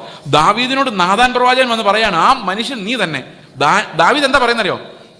ഞാൻ രാജാവായിട്ട് ഇതിൻ്റെ മേലെ എന്നെ അധികാരം തന്നതല്ലേ, പിശാച് എന്നെ പ്രലോഭിപ്പിച്ചതല്ലേ? അങ്ങനൊന്നും ചോദിക്കുന്നില്ല. ദാവീദ് ഒരൊറ്റ വാക്കേ പറയുന്നുള്ളൂ, എന്നെ എൻ്റെ അമ്മ പ്രസവിച്ചത് എന്നെ പാപമായി പോയി, ഞാൻ ഉണ്ടാകണ്ടായിരുന്നു, ഞാൻ മുഴുവൻ പാപമാണ്, പാപത്തിൽ എൻ്റെ അമ്മ എന്നെ ഉരുവാക്കി. ആ അമ്മയെ ഉണ്ടാകാതിരിക്കുമായിരുന്നെങ്കിൽ ഞാനും ഉണ്ടാവില്ലായിരുന്നു, ഞാൻ ഉണ്ടായ ദിവസം തന്നെ തെറ്റിപ്പോയി ദാവീദ് എന്ന് പറഞ്ഞാൽ അത്ര ആഴമായിട്ടാണ് അവൻ്റെ കോടതി വർക്ക് ചെയ്യുന്നില്ല. ശ്രദ്ധിച്ചിട്ടുണ്ടോ അത്? ശൗലിനെ കൊല്ലാൻ അവസരം കിട്ടുമ്പോൾ അവൻ്റെ കോടതി വർക്ക് ചെയ്യുന്നില്ല. ഇവൻ ശരിയല്ല, ഇവനെ കൊന്നാൽ എനിക്ക്, അങ്ങനെ പറയുന്നില്ല. ദൈവത്തിൻ്റെ കോടതി അനുസരിച്ച് ദാവീദ് ചിന്തിക്കുന്നത്. അതുകൊണ്ടാണ് ദാവീദ് എൻ്റെ ഹൃദയപ്രകാരമുള്ള മനുഷ്യൻ. കാരണം ദാവീദിനോട് ദൈവത്തിന് എന്തും പറയാം, ഏത് പാപത്തെക്കുറിച്ചും ബോധ്യം വരുത്താം, അവൻ എതിർത്തൊരു വാക്ക് പോലും പറയത്തില്ല, ന്യായീകരണങ്ങൾ കൊടുക്കത്തില്ല. അതുകൊണ്ടാണ് ദൈവം അവനെ എൻ്റെ ഹൃദയപ്രകാരമുള്ള മനുഷ്യനെന്ന് വിളിക്കാനുള്ള കാരണം. മനസ്സാക്ഷി വെച്ചുകൊണ്ടിരിക്കുന്ന കോടതി തകരാതെ നമുക്ക് മാനസാന്തരപ്പെടാൻ പോലും കഴിയത്തില്ല. ഇതുകൊണ്ടാണ് നമ്മൾ ജീവനില്ലാത്തവരാണ് എന്ന് പറയാനുള്ള കാരണം. ഞാൻ പറയുന്നത് നിങ്ങൾക്ക് മനസ്സിലാവുന്നുണ്ടെന്ന് ഞാൻ വിചാരിക്കുന്നു. അതായത് നമുക്ക് മാനസാന്തരപ്പെടാനോ യേശു ചിന്തിക്കുന്ന പോലെ ചിന്തിക്കാനോ ചിന്തിക്കാൻ പറ്റാതെ നമ്മുടെ അന്തരാത്മാവ് വളരെ വൃത്തികെട്ട ഒരവസ്ഥയിൽ ഇരിക്കുന്നത് കൊണ്ട് നമ്മൾ സ്വാഭാവികമായ ജീവനില്ല, വെളിയിലുള്ള അഭിനയങ്ങൾ മാത്രമേ ഉള്ളൂ. അതുകൊണ്ടാണ് നമുക്ക് ജീവനില്ല, ഇരുട്ടത്ത് നമുക്ക് പിടിച്ചു നിൽക്കാൻ പറ്റാത്തതിൻ്റെ കാരണം നല്ല പ്രലോഭനം വരുമ്പം നമ്മുടെ അകത്തുള്ളതെല്ലാം വെളിയിൽ വരും. മനസ്സിലാവുന്നുണ്ടോ ഞാൻ പറയുന്നത്? ഓക്കെ. എങ്ങനെയാണ് അപ്പം ഏദൻ തോട്ടത്തിലേക്ക് നമ്മൾ നോക്കിയാൽ കാണുന്നത് 3 വലിയ വീഴ്ചകളാണ്. 3 വലിയ വീഴ്ചകൾ. വീഴ്ച നമ്പർ 1, ആത്മാവിൻ്റെ മരണം. അത് നമുക്ക് ഇങ്ങനെ സങ്കല്പിക്കാം, ഒരു മെഴുകുതിരി നിങ്ങൾ വിചാരിച്ചു നോക്കിയാൽ, മെഴുകുതിരി വിചാരിച്ചോ എല്ലാവരും? മെഴുകുതിരി, ഈ മെഴുകുതിരി കത്തിച്ചു വെച്ചിരിക്കുന്നത് പോലെയാണ് ആത്മാവിൻ്റെ ജീവൻ എന്ന് പറയുന്നതെന്ന് വിചാരിച്ചോ. സങ്കല്പമാണ്, ഒരു എക്സാമ്പിളാണ്. ഈ മെഴുകുതിരി അങ്ങ് അണഞ്ഞു പോയാൽ എന്ത് സംഭവിക്കും? ആത്മാവ് അവിടെ ഉണ്ട്, പക്ഷെ അതിന് ജീവനില്ല. അങ്ങനെയല്ലേ? മനസ്സിലാവുന്നുണ്ടോ? മെഴുകുതിരി അണഞ്ഞു പോയാൽ മെഴുകുതിരി അവിടെ ഉണ്ട്, ആത്മാവ് അവിടെ ഉണ്ട്, പക്ഷെ എന്തില്ല? ജീവനില്ല. അപ്പോൾ നമ്മുടെ ആത്മാവിൽ നിന്ന്, ആ മെഴുകുതിരിയിൽ നിന്ന് ജീവൻ പോയി എന്ന് പറഞ്ഞാൽ ആ ആത്മാവുണ്ട്, പക്ഷെ ആത്മാവ് പ്രവർത്തിക്കുന്നില്ല, ദൈവത്തെക്കുറിച്ച് ഒന്നും കാണിച്ചു തരുന്നില്ല. ഇനി ഇതിന് ജീവൻ വന്നാൽ മാത്രമേ ദൈവത്തെ തിരിച്ചറിയാൻ സാധിക്കുകയുള്ളൂ. അപ്പോൾ ഒന്നാമത്തെ നഷ്ടം, വീഴ്ച, ആത്മാവിൻ്റെ മരണം. രണ്ടാമത്തെ വീഴ്ച ദേഹിയിലാണ്. ദേഹി നേരത്തെ അതിന് നന്മയും തിന്മയും അറിയാൻ വയ്യാതിരുന്നത് കൊണ്ട് ആത്മാവ് എന്തു പറഞ്ഞാലും അതുപോലെ അനുസരിക്കുന്ന ഒരു ദേഹി ഉണ്ടായിരുന്നു. ദൈവത്തിൻ്റെ ഇഷ്ടമായിരുന്നു എൻ്റെ ഇഷ്ടം, ദൈവത്തെക്കുറിച്ചുള്ള അറിവ് മാത്രമായിരുന്നു എൻ്റെ ദേഹിയിൽ ഉണ്ടായിരുന്നത്. എന്നാൽ പഴം പറിച്ചു നിന്ന ശേഷം അവർക്ക് സംഭവിച്ചത്, ഈ ദേഹിയിൽ ദൈവത്തെക്കുറിച്ചുള്ള അറിവ് അല്ല ഇപ്പൊ വരുന്നത്, ആത്മാവിൽ നിന്നല്ല ഇപ്പൊ അറിവ് വരുന്നത്. പിന്നെ എവിടെ നിന്നാണ് വരുന്നത്? അവൻ്റെ ബുദ്ധിയിൽ നിന്ന് തന്നെ അവൻ ഉളവാക്കുന്ന അറിവുകൾ, ദൃഷ്ടിയിൽ നിന്ന്, സെൻസിൽ നിന്ന്, അല്ലെ, ഇന്ദ്രിയങ്ങളിൽ നിന്ന് വരുന്ന ജ്ഞാനമാണ് ഇപ്പൊ എവിടെ പ്രോസസ് ആവുന്നത്? ഈ ദേഹിയിൽ പ്രോസസ് ആകുന്നത്. അപ്പോൾ ദൈവത്തിൻ്റെ നീതി ദേഹിയിൽ നിന്ന് പോയി പകരം സ്വയനീതി ഉണ്ടായി. കേട്ടോ എല്ലാവരും? അപ്പോൾ ആത്മാവിന് എന്താ സംഭവിച്ചത്? ജീവൻ പോയി. ദേഹിക്ക് എന്താ സംഭവിച്ചത്? സ്വയനീതി ഉണ്ടായി. ദൈവത്തിൻ്റെ നീതി പോയി പകരം സ്വയനീതി ഉണ്ടായി. ശരീരത്തിന് എന്താ സംഭവിച്ചത്? ശരീരത്തിനൊരു തേജസ് ഉണ്ടായിരുന്നു. ആ തേജസ് കാരണം മൃഗങ്ങൾ വരെ ഇവനെ അനുസരിക്കുമായിരുന്നു. എന്നാൽ ഇപ്പോൾ ഒരു സിംഹത്തോട് ഇങ്ങ് വാടാ എന്ന് പറഞ്ഞ സിംഹം വരണമെങ്കിൽ അവന് നല്ല വിശപ്പുണ്ടായിരിക്കണം സിംഹത്തിന്. കാരണം ഇപ്പോൾ ഒരു മനുഷ്യനെ നോക്കിയാലും അടുത്ത് നിൽക്കുന്ന പശുവിനെ നോക്കിയാലും സിംഹത്തിന് വലിയ വ്യത്യാസമൊന്നും തോന്നുന്നില്ല. നേരത്തെ അങ്ങനെ അല്ലായിരുന്നു. മനുഷ്യന് ദൈവത്തിൻ്റെ ഒരു തേജസ് ഒരു പങ്ക് ഇവനുണ്ടായിരുന്നു. അതുകൊണ്ട് സിംഹത്തിന് ഇവനെ ഭയമായിരുന്നു. ഇവനെല്ലാത്തിനെ നിയന്ത്രിക്കാൻ പറ്റുമായിരുന്നു. പക്ഷേ ഇപ്പം നിയന്ത്രിക്കാൻ പറ്റുന്നില്ല. എല്ലാം വയലൻ്റായി അങ്ങോട്ടും ഇങ്ങോട്ടും. അത് മനുഷ്യൻ്റെ തേജസ് നഷ്ടപ്പെട്ടതുകൊണ്ടാണ്. അതുകൊണ്ടാണ് മനുഷ്യർ ദൈവപുത്രന്മാരുടെ തേജസ്സാകുന്ന സ്വാതന്ത്ര്യം വരുന്ന ദിവസം നോക്കിക്കൊണ്ട് ഈ സൃഷ്ടികളെല്ലാം കാത്തിരിക്കാൻ കാരണം ആ തേജസ് പോയപ്പോൾ ഇവരെല്ലാം നാശത്തിനടിമകളായിപ്പോയി. ഇപ്പം മൂന്നാമത്തെ നഷ്ടം എന്ന് പറയുന്ന പ്രപഞ്ചത്തെ മുഴുവൻ ബാധിച്ചു. മൃഗങ്ങൾ തമ്മിൽ വയലൻസായി, മനുഷ്യൻ തമ്മിൽ വയലൻസായി. അതിൻ്റെ എല്ലാം കാരണം ഇതിനെല്ലാം നിയന്ത്രിക്കേണ്ടിയിരുന്ന മനുഷ്യനിൽ നിന്ന് ദൈവത്തിൻ്റെ ചൈതന്യം നഷ്ടപ്പെട്ടു, തേജസ് നഷ്ടപ്പെട്ടു എന്നുള്ളതാണ്. ഈ 3 നഷ്ടങ്ങളാണ് ഏദൻ തോട്ടത്തിൽ നമ്മൾ കാണുന്നത്. ഒന്ന് ആത്മാവിൻ്റെ തലത്തിൽ ജീവൻ പോയി. മറ്റൊന്ന് ദേഹിയുടെ തലത്തിൽ ദൈവത്തിൻ്റെ നീതിയെക്കുറിച്ച് നമുക്ക് മനസ്സിലാകാതെ പോയി പകരം സ്വന്തം നീതി ഉണ്ടാക്കി. 3 ശരീരത്തിൽ ദൈവത്തിൻ്റെ തേജസ്സിന് പകരം നമ്മൾ ഒരു മർത്യമായ മരിച്ചു പോകുന്ന ഒരു ശരീരവുമായിട്ട് നടക്കാൻ തുടങ്ങി. മറ്റു മൃഗങ്ങളെ പോലെയായി മരിച്ചു പോകുന്ന മരണത്തിന് അധീനമായൊരു ശരീരം നമുക്കുണ്ടായി. ഈ ശരീരത്തിൽ തന്നെ ആര് വിടുവിക്കുന്ന പൗലോസ് നിലവിളിക്കുന്നത്? മരണം കീഴ്പ്പെടുത്തുന്ന ഒരു ശരീരം. അപ്പോൾ നമ്മുടെ ശരീരത്തെക്കുറിച്ച് ചിന്തിക്കുമ്പോഴെല്ലാം മരണം ഓർമ്മ വരുന്നത്. കാരണം മരണത്തെക്കുറിച്ച് ഓർമ്മിപ്പിക്കുന്ന ഒരു ശരീരവും നമുക്ക് ലഭിച്ചു. അപ്പോൾ രക്ഷ എന്ന് പറഞ്ഞാൽ എന്താണ്? വീഴ്ച 3 തലത്തിലുണ്ടെങ്കിൽ, ആത്മാവിലും ദേഹിയിലും ദേഹത്തിലും വീഴ്ച ഉണ്ടെങ്കിൽ രക്ഷയും ഈ 3 തലത്തിലുണ്ട്. കേട്ടോ നിങ്ങൾ? ഇത് വളരെ ബേസിക് ആയിട്ടുള്ള അടിസ്ഥാനമാണ്. ഒരിക്കലും മറന്നു പോകരുത്. രക്ഷയ്ക്ക് 3 തലങ്ങളുണ്ട്. 1 ആത്മാവ് രക്ഷിക്കപ്പെടണം, 2 ദേഹി രക്ഷിക്കപ്പെടണം, 3 ശരീരം രക്ഷിക്കപ്പെടണം. ആത്മാവ് എങ്ങനെ രക്ഷിക്കപ്പെടും? ഞാൻ നിങ്ങളോട് പറഞ്ഞില്ല, ഒരു മെഴുകുതിരി പോലെ ആത്മാവ്. അത് അണഞ്ഞുപോയി. അതെങ്ങനെ കത്തിക്കും? വേറൊരു മെഴുകുതിരി കൊണ്ടുവന്ന്, കത്തുന്ന മെഴുകുതിരി കൊണ്ടുവന്ന് ഈ മെഴുകുതിരിയുടെ തിരിയുടെ നേരെ പിടിച്ചാൽ എന്ത് സംഭവിക്കും? ഇത് കത്തും. അപ്പോൾ ആ മെഴുകുതിരി അങ്ങ് മാറ്റിക്കഴിഞ്ഞാൽ പിന്നെയും ഇത് അണഞ്ഞു പോകാല്ലേ? അതുകൊണ്ട് ഈ രണ്ടാമത് കൊണ്ടുവന്ന് കത്തിക്കാൻ ഉപയോഗിക്കുന്ന മെഴുകുതിരി അങ്ങനെ തന്നെ വെച്ചാലോ? അണഞ്ഞു പോകാത്ത ഒരു മെഴുകുതിരി അങ്ങനെ തന്നെ വെച്ചാൽ എന്ത് സംഭവിക്കും? നമ്മൾ എപ്പോഴും കത്തിക്കൊണ്ടിരിക്കും. ഇനി പറഞ്ഞ് എങ്ങനെ നമ്മളെ രക്ഷിക്കുന്നതെന്ന്? ആത്മാവിനെ എങ്ങനെ രക്ഷിക്കുന്നത്? ദൈവത്തിൻ്റെ ആത്മാവ് കാറ്റായി ഒന്നും കൂടെ വരും. ആദ്യം ഊതി തകർത്താവല്ലേ, രണ്ടാമതൊന്നും കൂടെ ഊതി. എന്ത് സംഭവിച്ചു? ഈ ആത്മാവ് നമ്മുടെ ഉള്ളിലേക്ക് വന്നപ്പം നമ്മുടെ ചത്ത് കിടന്ന ആത്മാവിന് കത്തി ജീവൻ വെച്ചു. അപ്പോൾ മനസ്സിലായത്? പിന്നെ ആത്മാവ് നമ്മളെ വിട്ടിട്ട് പോകുന്നില്ല. എന്തുകൊണ്ട് പോകുന്നില്ല? ഇതിനെ കത്തിച്ച് നിർത്തുക. നമ്മുടെ ജീവനെ കത്തിച്ച് നിർത്തുന്നത് ദൈവത്തിൻ്റെ ആത്മാവിൻ്റെ സാന്നിധ്യമാണ്. മനസ്സിലാവുന്നുണ്ടോ? ഇതല്ലാതെ വേറൊരു വഴിയില്ല നമുക്ക് രക്ഷപ്പെടാൻ. ഉയരത്തിൽ നിന്ന് ആത്മാവിനെ പ്രാപിച്ചിട്ടല്ലാതെ ഒരാൾക്കും നിത്യജീവനെ പ്രാപിക്കാൻ സാധിക്കില്ല. ആത്മാവിനാലുള്ള വീണ്ടും ജനനമാണ് നമ്മെ ദൈവത്തിൻ്റെ മക്കളാക്കി പിന്നെയും മാറ്റുന്നത്. അതാണ് രക്ഷ, ഒന്നാമത്തെ പടി. ഇനി 3ാമത്തെ പടി പറഞ്ഞിട്ട് 2ാമത്തെ പടി പറയാം. അത് എളുപ്പം. 3ാമത്തെ പടി എന്ന് പറയുന്നത് അവസാന അന്ത്യകാഹളനാദം കേൾക്കുമ്പോൾ മരിച്ചവരും ജീവനുള്ളവരും വിശ്വാസികളായ എല്ലാവരും രൂപാന്തരപ്പെട്ട് പുതിയ ശരീരങ്ങളുമായി കർത്താവിൻ്റെ സന്നിധിയിലേക്ക് പോകുമ്പോഴാണ് നമ്മുടെ ശരീരം രക്ഷപ്പെടുന്നത്. അതുവരെ നമ്മുടെ ശരീരം രക്ഷപ്പെടത്തില്ല. തേജസ്കരണത്തിലൂടെയാണ് നമ്മുടെ ശരീരം പഴയ തേജസ്സിനേക്കാളും വലിയൊരു തേജസ്സിനെ പ്രാപിക്കുന്നത്. ക്രിസ്തുവിൻ്റെ തേജസ്സിനെ പ്രാപിക്കുമ്പോഴാണ് നമ്മുടെ ശരീരം രക്ഷപ്പെടുന്നത്. ഇനി 2ാമത്തെ രക്ഷയെക്കുറിച്ച് പറയാം. അത് ദേഹിയുടെ രക്ഷയാണ്. ദേഹി എന്ന് പറയുന്നത് എന്താണ്? നമ്മുടെ ചിന്തകൾ, വികാരങ്ങൾ, അല്ലേ, ഇഷ്ടങ്ങൾ, ഇതെല്ലാം ചേരുന്ന തീരുമാനമെടുക്കലുകൾ, ഇതെല്ലാം നമ്മുടെ ദേഹിയിലാണ്. ഇതിനിപ്പോൾ എൻ്റെ സ്വഭാവമാണ്, അല്ലേ, ആ വികൃത സ്വഭാവമാണ്. എൻ്റെ പ്രാകൃത സ്വഭാവത്തിൽ നിന്ന് യേശുവിൻ്റെ ദിവ്യ സ്വഭാവത്തിലേക്ക് ഞാൻ രക്ഷപ്പെടണം. അതാ ദേഹിയുടെ രക്ഷ എന്ന് പറയുന്നത്. പതുക്കെ എൻ്റെ സ്വഭാവം പോയി ഇത് ആരുടെ സ്വഭാവമായി മാറണം? യേശുവിൻ്റെ സ്വഭാവമായിട്ട് മാറണം. അപ്പം എൻ്റെ ചിന്തകൾ യേശുവിൻ്റെ ചിന്തകളായിട്ട് മാറണം. എൻ്റെ ആഗ്രഹങ്ങൾ യേശുവിൻ്റെ ആഗ്രഹങ്ങളായിട്ട് മാറണം. അങ്ങനെ മാറുന്നത് എങ്ങനെയാണെന്നറിയാമോ? ഇപ്പം ആത്മാവിൽ നമുക്ക് എന്തുണ്ട്? ചിന്തകളുണ്ട്. ആത്മാവ് കത്തി നിൽക്കുക. അപ്പം യേശുവിൻ്റെ ചിന്തകൾ ആര് പറഞ്ഞു തന്നോളൂ? ഈ ദൈവത്തിൻ്റെ ആത്മാവ് നമ്മുടെ പ്രാണനോട് ഇങ്ങനെ പറഞ്ഞു തന്നുകൊണ്ടിരിക്കടാ, ഇങ്ങനെയല്ലടാ. വേറൊരു ശബ്ദം നമ്മൾ കേട്ടുകൊണ്ടിരിക്കും. ഇത് മാനസാന്തരത്തെക്കുറിച്ച് പഠിക്കുമ്പോൾ ഇതിനെക്കുറിച്ച് വിശദമായിട്ട് നമുക്ക് പഠിക്കാം. എങ്ങനെയാണ് നമ്മളിൽ ജീവൻ വർക്ക് ചെയ്യുന്നത്. അപ്പോൾ ആദ്യം നമ്മുടെ ആത്മരക്ഷ കഴിഞ്ഞാൽ പിന്നെ അത് 1 സെക്കൻഡ് കൊണ്ട് നടക്കുന്ന ഈ ആത്മരക്ഷ. ആത്മാവ് എപ്പോൾ പ്രാപിക്കുന്നു അപ്പോൾ ആത്മാവിന് ജീവൻ വെച്ചു. 1 സെക്കൻഡ്. ശരീരത്തിൻ്റെ രക്ഷ കണ്ണിമയ്ക്കുന്ന നേരത്തിൽ നിന്ന്, അതും 1 സെക്കൻഡിൻ്റെ അത്രയും പോലും വേണ്ട. 1 സെക്കൻഡിൻ്റെ എത്രയോ ഡിവിഷനിൽ ഒന്നാ. പക്ഷെ ദേഹിയുടെ രക്ഷ ഒരു നീണ്ട വേദനാജനകമായ ക്രൂശ് ചുമന്നുള്ള ഒരു ജീവിതകാലത്തെ അധ്വാനമാണ് ദേഹിയുടെ രക്ഷ എന്ന് പറയുന്നത്. ഈ സഭ ഇവിടെ വെച്ചിരിക്കുന്നതും ആ ദേഹിയുടെ രക്ഷ സാധിക്കാൻ വേണ്ടിയാണ്.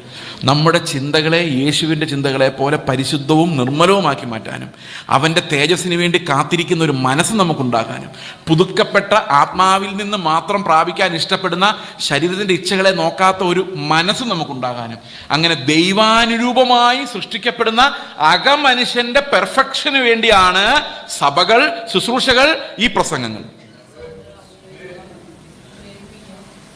ബാഹ്യ മനുഷ്യനെ തൃപ്തിപ്പെടുത്താനുള്ളതല്ല. നിനക്ക് അമേരിക്കയിലോട്ടുള്ള വിസ റെഡിയാവും എന്ന് പറയുമ്പോൾ തുള്ളിച്ചാടുന്ന പുറമേയുള്ള മനുഷ്യനെ തൃപ്തിപ്പെടുത്താൻ വേണ്ടിയുള്ളതല്ല. അകം മനുഷ്യനെ ക്രിസ്തുവിന് അനുരൂപമായി രൂപപ്പെടുത്തുന്ന ശുശ്രൂഷയാണ് ദൈവത്തിന്റെ സഭകളിൽ നടക്കേണ്ടത്. ഞാൻ തൃശ്ശൂരിൽ 9:30 മണി മുതൽ 3:30 മണി വരെ നീണ്ടു നിൽക്കുന്ന ഒരു നീളൻ പ്രസംഗം നടത്തി. വെള്ളം തരാൻ അവർ മറന്നുപോയി, ഞാനും കുടിച്ചുമില്ല. എനിക്ക് ഈ പ്രസംഗത്തിന് സമയത്ത് അതൊന്നും ഓർക്കാറില്ല. 3:30 കഴിഞ്ഞപ്പോൾ ഒരമ്മച്ചി എൻ്റെ അടുത്ത്, ഒരു ആൻറ്റി എൻ്റെ അടുത്ത് വന്നു. ഒരാൻറ്റി എൻ്റെ അടുത്ത് വന്നിട്ട് പറഞ്ഞു, പാസ്റ്ററെ നല്ല പ്രസംഗമായിരുന്നു കേട്ടോ. അപ്പം തന്നെ എൻ്റെ ഹൃദയത്തിൽ ഉടക്കി. കാരണം ഞാൻ നിങ്ങളോട് രാവിലെ പറഞ്ഞില്ലേ, നല്ലതോ ചീത്തയോ എന്നാണ് ഒരാൾ നോക്കുന്നെങ്കിൽ അയാൾക്ക് പ്രസംഗം മനസ്സിലായിട്ടില്ല. അതാണ് ഏറ്റവും പ്രധാനപ്പെട്ട കാര്യം. ഞാൻ ഓർത്തു, എൻ്റെ ദൈവം ഒന്നുകൂടെ പ്രസംഗിക്കേണ്ടി വരും. എന്തായാലും അടുത്ത ചോദ്യം ഇതായിരുന്നു, പാസ്റ്റർ എനിക്കൊരു സംശയമുണ്ട്. അപ്പം എനിക്ക് പറഞ്ഞു കൊടുക്കാമോ? ഇതാണ് സംശയം. എൻ്റെ മോന് അമേരിക്കയിലും കാനഡയിലും പഠിക്കാനുള്ള സ്കോളർഷിപ്പ് കിട്ടിയിട്ടുണ്ട്. എവിടെ പോകുന്നതാണ് ദൈവത്തിൻ്റെ ഇഷ്ടമെന്നൊന്ന് പ്രാർത്ഥിച്ച് പറയാമോ? ഞാൻ പറഞ്ഞു, ആൻറ്റി എനിക്കൊരു നിമിഷം പോലും വേണ്ടി വന്നില്ല ഉത്തരം പറയാൻ. ആൻറ്റി എനിക്ക് മനസ്സിലായ കാര്യം ഞാൻ പറയാം. ആൻറ്റി, ഈ മുകളിലോട്ട് പോകുന്നതാണ് ദൈവത്തിൻ്റെ ഇഷ്ടം. അത് പറയാൻ മാത്രം എനിക്ക് അറിയത്തുള്ളൂ. അമേരിക്കയിൽ പോകണോ കാനഡയിൽ പോകുന്നതാണ് ഇഷ്ടമെന്ന് അറിയണമെങ്കിൽ അത് നിങ്ങളൊരു നല്ല എഡ്യൂക്കേഷൻ കൗൺസിലറെ പോയി കാണും. ഈ പാവപ്പെട്ട ഞാൻ അമേരിക്ക എന്താ കാനഡ എന്താന്ന് മാപ്പിൽ നോക്കി കണ്ടുപിടിച്ചൊരു മനുഷ്യനെ സംബന്ധിച്ച് ദൈവവചനം മാത്രം പറയാൻ അറിയാവുന്ന എനിക്ക് ആ ഒരു വഴിയെ പറയാൻ അധികാരമുള്ളൂ. ബാക്കി പ്രാണന്റെ വഴികൾ നിങ്ങൾ അന്വേഷിക്കുന്നുണ്ടെങ്കിൽ നിങ്ങൾ ഏതെങ്കിലും ഒരു മനുഷ്യൻ്റെ അടുത്ത് എന്നെ വെറുതെ വിട്ടേക്കാൻ. കാരണം എൻ്റെ ജൂറിസ്ഡിക്ഷനിലോ മാൻഡേറ്റിലോ വരുന്ന കാര്യമല്ല. ഈ അമേരിക്കയിൽ അവർ പോയാലും കാനഡയിൽ അവർ പോയാലും ഉഗാണ്ടയിൽ പോയാലും ഉസ്ബെക്കിസ്ഥാനിൽ പോയാലും കർത്താവിൽ ജീവിച്ചില്ല എങ്കിൽ ഒരു പ്രയോജനമില്ല. ഇന്ന് പാസ്റ്റർമാരും ശുശ്രൂഷകരെല്ലാം ഈ അമേരിക്കയിലോട്ടും കാനഡയിലോട്ടും കടത്തിവിടാൻ വേണ്ടിയും വിമാനത്തിൽ പറത്തിക്കാൻ വേണ്ടിയും ശുശ്രൂഷിക്കുമ്പോൾ ഓർത്തോ, ഇവരെല്ലാം പ്രാണന്റെ തലത്തിൽ നമ്മളെ അടിമകളാക്കി മാറ്റുകയാണെന്നുള്ള കാര്യം. ഇതുകൊണ്ടാണ് തലമുറകൾക്ക് ക്രിസ്തു ആരാന്ന് മനസ്സിലാകാത്തത്. ഇതുകൊണ്ട് അടിസ്ഥാനങ്ങൾ എന്താണെന്ന് മനസ്സിലാകാത്തത്. നമുക്ക് തരേണ്ടതൊക്കെ ദൈവം തന്നോളും, അതിനുവേണ്ടി നിലവിളിക്കേണ്ട കാര്യമൊന്നുമില്ല, അല്ലേ? നിലവിളിക്കേണ്ട കാര്യമൊന്നുമില്ല. പക്ഷെ നമ്മൾ നിലവിളിക്കേണ്ടത് ഈ അകം മനുഷ്യന്റെ ശുദ്ധീകരണത്തിന് വേണ്ടിയാണ്. അത് പ്രാപിക്കാതെ ആത്മനിറവ് പ്രാപിക്കാൻ വേണ്ടിയുള്ള ഞെരക്കമാണ് ഓരോ പ്രാർത്ഥനയും. ആത്മനിറവില്ലാതെ യേശുവിനെ അറിയാൻ പറ്റത്തില്ല. നിങ്ങൾ ഈ പ്രസംഗം കാണാതെ പഠിച്ചാലും CD കേട്ടാലും ദൈവത്തെ, യേശുവിനെ ഒരു നിമിഷമെങ്കിലും അറിയണമെങ്കിൽ അവന്റെ ആത്മാവിൽ മാത്രമേ അറിയാൻ പറ്റത്തുള്ളൂ.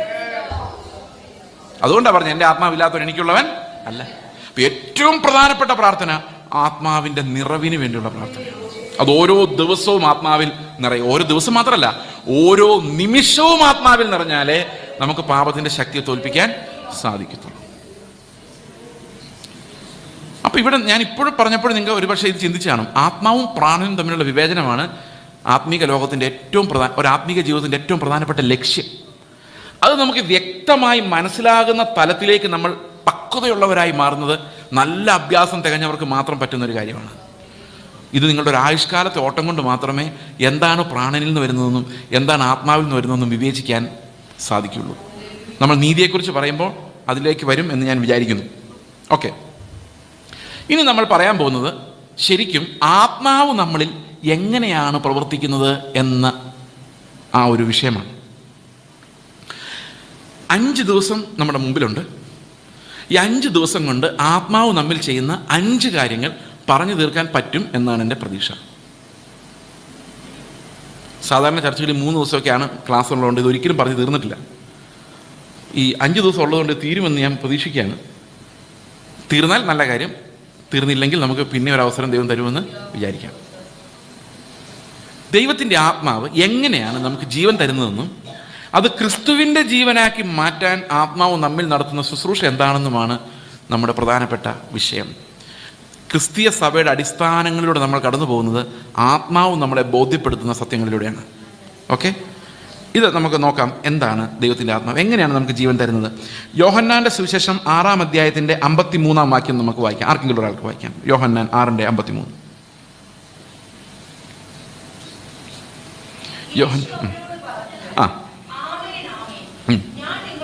യേശു അവരോട് പറഞ്ഞത്, ആമേൻ ആമേൻ ഞാൻ നിങ്ങളോട് പറയുന്നു, നിങ്ങൾ മനുഷ്യപുത്രന്റെ മാംസം തിന്നാതെയും അവന്റെ രക്തം കുടിക്കാതെയും ഇരുന്നാൽ നിങ്ങൾക്കുള്ളിൽ ജീവനില്ല. അതാണ്. ഇപ്പൊ ഞാൻ നിങ്ങളോടൊന്ന് പറയാണ്, നിങ്ങൾക്ക് ജീവൻ വേണമെങ്കിൽ ഒരു കത്തി എടുത്തുകൊണ്ട് വന്ന് എന്നെ മുറിച്ച് എൻ്റെ ശരീരം തിന്നിട്ട് എൻ്റെ രക്തവും ഒരു ഗ്ലാസ് എടുത്തുകൊണ്ട് വന്ന് കോരി കുടിച്ചാൽ നിങ്ങൾക്ക് ജീവൻ കിട്ടും എന്ന് പറഞ്ഞാൽ നിങ്ങൾ ഉടനെ കത്തി എടുക്കാൻ പോവോ, അതോ എന്നെ വിളിച്ച പാസ്റ്ററെ രഹസ്യമായിട്ട് വിളിച്ചിട്ട് ഇയാൾ എവിടെ നിന്ന് കിട്ടിയത് വല്ലയിടത്തും കൊണ്ട് ആക്കിയാലോ എന്ന് ചിന്തിക്കുമോ? ഇന്ന് പക്ഷേ യേശുവിൻ്റെ മാംസം രക്തം എന്നൊന്നും പറഞ്ഞാൽ നമുക്കൊരു അത്ഭുതം തോന്നില്ലെങ്കിലും യേശു ഒന്ന് പറഞ്ഞ സമയത്ത് യഹൂദന്മാർക്ക് ഇതൊരു ഭയങ്കര ഇടർച്ചയായിരുന്നു. കാരണം നമുക്ക് ഈ കർത്തൃമേശയൊക്കെ ഓർമ്മയുള്ളതുകൊണ്ട് നമുക്ക് അത്ര ഒരു ഇടർച്ചയില്ല. എന്നാൽ യഹൂദന്മാർക്ക് അങ്ങനെയല്ല. അവർക്ക് മൃഗങ്ങളുടെ രക്തം കുടിക്കരുതെന്നുണ്ട്. അപ്പം മനുഷ്യൻ്റെ രക്തം കുടിക്കാന്ന് പറഞ്ഞ് ചിന്തിക്കാൻ പോലും പറ്റുന്ന കാര്യമല്ല. അത് ഭയങ്കര അസ്വസ്ഥതയാണ്. അപ്പോൾ ഇവരെ കേട്ടോണ്ടിരുന്ന ആളുകൾക്ക് ഇത് ഭയങ്കര അസ്വസ്ഥത ഉണ്ടാക്കി. യേശു ശരിക്കും അവർക്ക് അസ്വസ്ഥത ഉണ്ടാക്കുകയായിരുന്നു. യേശു അവരോട് പറയുന്നത്, എൻ്റെ ശരീരം ഭക്ഷിക്കുകയും എൻ്റെ രക്തം കുടിക്കുകയും ചെയ്യുന്നാൽ നിങ്ങൾക്ക് ജീവനുണ്ട്, ഇല്ലെങ്കിൽ ജീവനില്ല. അപ്പോൾ ഇത് കേട്ടോണ്ടിരുന്ന ശിഷ്യന്മാർ 60-ാം വാക്യത്തിൽ ഇങ്ങനെ വായിച്ചോ. അവൻ്റെ ശിഷ്യന്മാർ പലരും ഇത് കേട്ടിട്ട് ഇത് കഠിന വാക്ക്, ഇതാർക്ക് കേൾപ്പാൻ കഴിയുമെന്ന് പറഞ്ഞു. ഓക്കെ, ഇനി 66-ാം വാക്യം വായിച്ചേ. അന്നു മുതൽ അവൻ്റെ ശിഷ്യന്മാരിൽ പലരും പിൻവാങ്ങിപ്പോയി, പിന്നെ അവൻ്റെ കൂടെ സഞ്ചരിച്ചില്ല. ഒന്ന് ആലോചിച്ച് നോക്കിയേ. കുറേ ശിഷ്യന്മാരുണ്ടായിരുന്നു. യേശു തിരിഞ്ഞ് 1-2 കഠിനവാക്ക് പറഞ്ഞപ്പോൾ അവരിലിട്ടിട്ട് പോയി. നമ്മളെ പറഞ്ഞ ഒരു പരിജ്ഞാനമില്ല, കഠിനവാക്ക് പറയേണ്ടടുത്ത് പറയാവുള്ളൂ. ഇത്രയും പേര് പോയില്ല. അവരുടെ ആത്മാക്കൾക്ക് എന്ത് സംഭവിക്കും? നമ്മുടെ ഭയങ്കര ബുദ്ധിയാണ്. യേശു എന്താ ചെയ്തത്? പോകുന്നൊരു പോട്ടം തന്നെ വിചാരിച്ചുകൊണ്ടാണ് പറഞ്ഞത് കഠിനവാക്ക്. എന്തായിരുന്നു കഠിനവാക്ക്? എൻ്റെ ശരീരം ഭക്ഷിക്കുകയും എൻ്റെ രക്തം കുടിക്കുകയും ചെയ്താൽ നിങ്ങൾക്ക് ജീവനുണ്ട്. പക്ഷെ ഒരു കാര്യം ഞാൻ പറയാം, ഞാൻ ആ ശിഷ്യന്മാരുടെ കൂട്ടത്തിലുണ്ടായിരുന്നെങ്കിൽ അത് കേട്ടാൽ ഞാൻ പോയനെ. ഉറപ്പായിട്ട് ഞാൻ കത്തിയായിട്ട് വരത്തില്ലായിരുന്നു. ഉറപ്പായിട്ട് ഞാൻ പോയനെ. നിങ്ങൾ പോകാറുന്നില്ലായിരുന്നു എനിക്കറിയാൻ മേല. യേശു ഞാനും കൂടെ ഇരിക്കുന്ന സദസ്സിലാണ് പറഞ്ഞത്, നിങ്ങൾക്ക് ജീവിക്കണമെങ്കിൽ കത്തി എടുത്തുകൊണ്ട് എന്നെ മുറിച്ച് തിന്നിട്ട് എൻ്റെ രക്തം കുടിക്കണമെന്ന് പറഞ്ഞെങ്കിൽ ഉറപ്പായിട്ട് ഞാൻ ആ മനുഷ്യൻ്റെ പുറകെ പോലും. പക്ഷെ എന്നെ അത്ഭുതപ്പെടുന്ന അതല്ല. ഞാൻ ഇതുപോലൊരു ചോദ്യം 2009 ഭുവനേശ്വറിൽ ഒരു ബൈബിൾ ക്ലാസ് എടുക്കുമ്പം ഞാൻ അവരോട് ചോദിച്ചു, എന്തിനാണ് അവരിട്ടിട്ട് പോയത്? അപ്പോൾ അവരുടെ ഉള്ളിലുള്ള മറുപടിയും എൻ്റെ ഉള്ളിലുള്ള മറുപടി ഒന്നാണ്, ഈ ശരീരം ഭക്ഷിക്കുകയും രക്തം കുടിക്കുകയും ചെയ്യണമെന്ന് പറഞ്ഞ് അസ്വസ്ഥത ഉണ്ടാക്കിയത് കൊണ്ട് യേശു എന്നാണ് പറയേണ്ടത്. പക്ഷെ അന്നേരമാണ് എൻ്റെ കണ്ണ് 63-ാം വാക്യത്തിൽ, ഇത് ഇടയ്ക്കൊരു വാക്യം കിടപ്പുണ്ട്, ഈ 63-ാം വാക്യത്തിലേക്ക് ചെന്നത് അപ്പോഴാണ്. 63-ാം വാക്യം ഒന്ന് വായിച്ചേ. ജീവിപ്പിക്കുന്ന ആത്മാവാകുന്നു, മാംസം ഒന്നിനും ഉപകരിക്കുന്നില്ല. ഞാൻ നിങ്ങളോട് സംസാരിച്ച വചനങ്ങൾ മാംസവും രക്തവും അല്ല, പിന്നെ എന്തുവാ? ആത്മാവും ജീവനുമാണ്. യേശു എക്സ്പ്ലെയിൻ ചെയ്തായിരുന്നു ഇതിനിടയ്ക്ക്. നമ്മൾ ഈ മാംസവും രക്തവും എന്താണെന്നറിയാൻ വേണ്ടി തിയോളജി പുസ്തകം, കമൻട്രി പുസ്തകം, പ്രസംഗം എല്ലാം കേട്ടിട്ട് മനസ്സിലായിട്ടില്ല മാംസവും രക്തം എന്താണെന്ന്. ഇവിടെ കൃത്യമായിട്ട് എഴുതി വെച്ചിട്ടുണ്ട്, ഞാൻ നിങ്ങളോട് സംസാരിച്ച വചനങ്ങൾ ആത്മാവും ജീവനുമാണ്. ശരീരത്തെക്കുറിച്ച് മാംസത്തെക്കുറിച്ച് അത് ആത്മാവെന്നും അല്ലെ, രക്തത്തെക്കുറിച്ച് അത് ജീവനെന്നും യേശു പറഞ്ഞത്. അപ്പൊ ഒറ്റ വാക്ക യേശു പറഞ്ഞുള്ളൂ, ആത്മാവിനെ പ്രാപിക്കാ, ജീവനുള്ളവരാവുക. നിങ്ങളുടെ അണഞ്ഞു കിടക്കുന്ന മെഴുകുതിരി കത്തട്ടെ, അതിന് ആത്മാവ് വന്നേ പറ്റുള്ളൂ. അതില്ലെങ്കിൽ നിങ്ങൾക്ക് ജീവനില്ല, വെളിച്ചമില്ല. വെളിച്ചമാണ് ജീവൻ അല്ലെ. വെളിച്ചം എവിടെ നിന്ന് വരണം? ഉയരത്തിൽ നിന്ന് വരണം. ഇത് കേട്ടപ്പോഴാണ് അവരിട്ടിട്ട് പോയത്. ഈ 63-ാം വാക്യം വായിച്ചപ്പോൾ എനിക്ക് കൺഫ്യൂഷനായി. ഞാൻ ഈ ചോദ്യം ചോദിക്കുകയും ചെയ്തു, അവരുടെ കയ്യിലുള്ള ഉത്തരവും തെറ്റാ, എൻ്റെ കയ്യിലുള്ള ഉത്തരവും തെറ്റാ. എനിക്ക് ഇതിൻ്റെ ഉത്തരം അറിയാനും വയ്യ. ഞാൻ എന്ത് ചെയ്യുന്നറിയോ? ഞാനുടനെ ഒരു ഗ്ലാസ് വെള്ളം എടുത്ത് കുടിച്ചു. ഒരു ടൈം കിട്ടാൻ വേണ്ടിയാണ്. എന്നിട്ട് അവരോട് പറഞ്ഞൊരു പാട്ട് പാടാൻ പറഞ്ഞു. കാരണം എനിക്ക് ഉത്തരം അറിയാൻ വയ്യ, എനിക്ക് ഉത്തരം കിട്ടണം. ഞാൻ ദൈവത്തോട് ചോദിക്കുക, കർത്താവേ, ഈ 63-ാം വാക്യത്തിൽ എക്സ്പ്ലനേഷൻ കേട്ടിട്ടാണല്ലോ അവർ ഇട്ടിട്ട് പോയത്. ആത്മാവ് വരുന്നു, ജീവൻ വരുന്നു എന്ന് പറഞ്ഞപ്പോഴാണല്ലോ അവർ ആദ്യം മാംസം കഴിക്കണം, രക്തം കുടിക്കണം എന്ന് പറഞ്ഞപ്പോൾ ആരും പോയില്ല. അവർ ചുറ്റിപ്പറ്റി നിന്നതേ ഉള്ളൂ. കഠിന വാക്കാണല്ലോ എന്ന് പറഞ്ഞ്. പക്ഷെ എപ്പം യേശു അത് എക്സ്പ്ലെയിൻ ചെയ്ത് മാംസമല്ല ആത്മാവാണ്, ആത്മാവ് നിങ്ങളെ ജീവിപ്പിക്കാൻ പോവാന്ന് പറഞ്ഞപ്പോഴേക്കും ഇവരെല്ലാം ഇട്ടിട്ട് പോകാനുള്ള കാരണം എന്താണെന്ന് എനിക്ക് ഒരു പിടിയും കിട്ടുന്നില്ലായിരുന്നു. ഇന്നാണെങ്കിൽ ആത്മാവ് വരുന്നു, ബ്ലസ് കുണ്ടറ, ബ്ലസ് തിരുവല്ല എന്നൊക്കെ പറഞ്ഞു കഴിയുമ്പോഴേക്കും എന്താ ജനക്കൂട്ടം, എന്താ ഇടി. ഇന്ന് ഞാൻ എന്താ വിഷയം എന്ന് വെച്ചപ്പോൾ പരിശുദ്ധാത്മാവിന്റെ പ്രവൃത്തികൾ എന്നെല്ലാം പറഞ്ഞായിരുന്നെങ്കിൽ ചിലപ്പം കുറെ ആൾക്കാരോട് വന്നേനെ.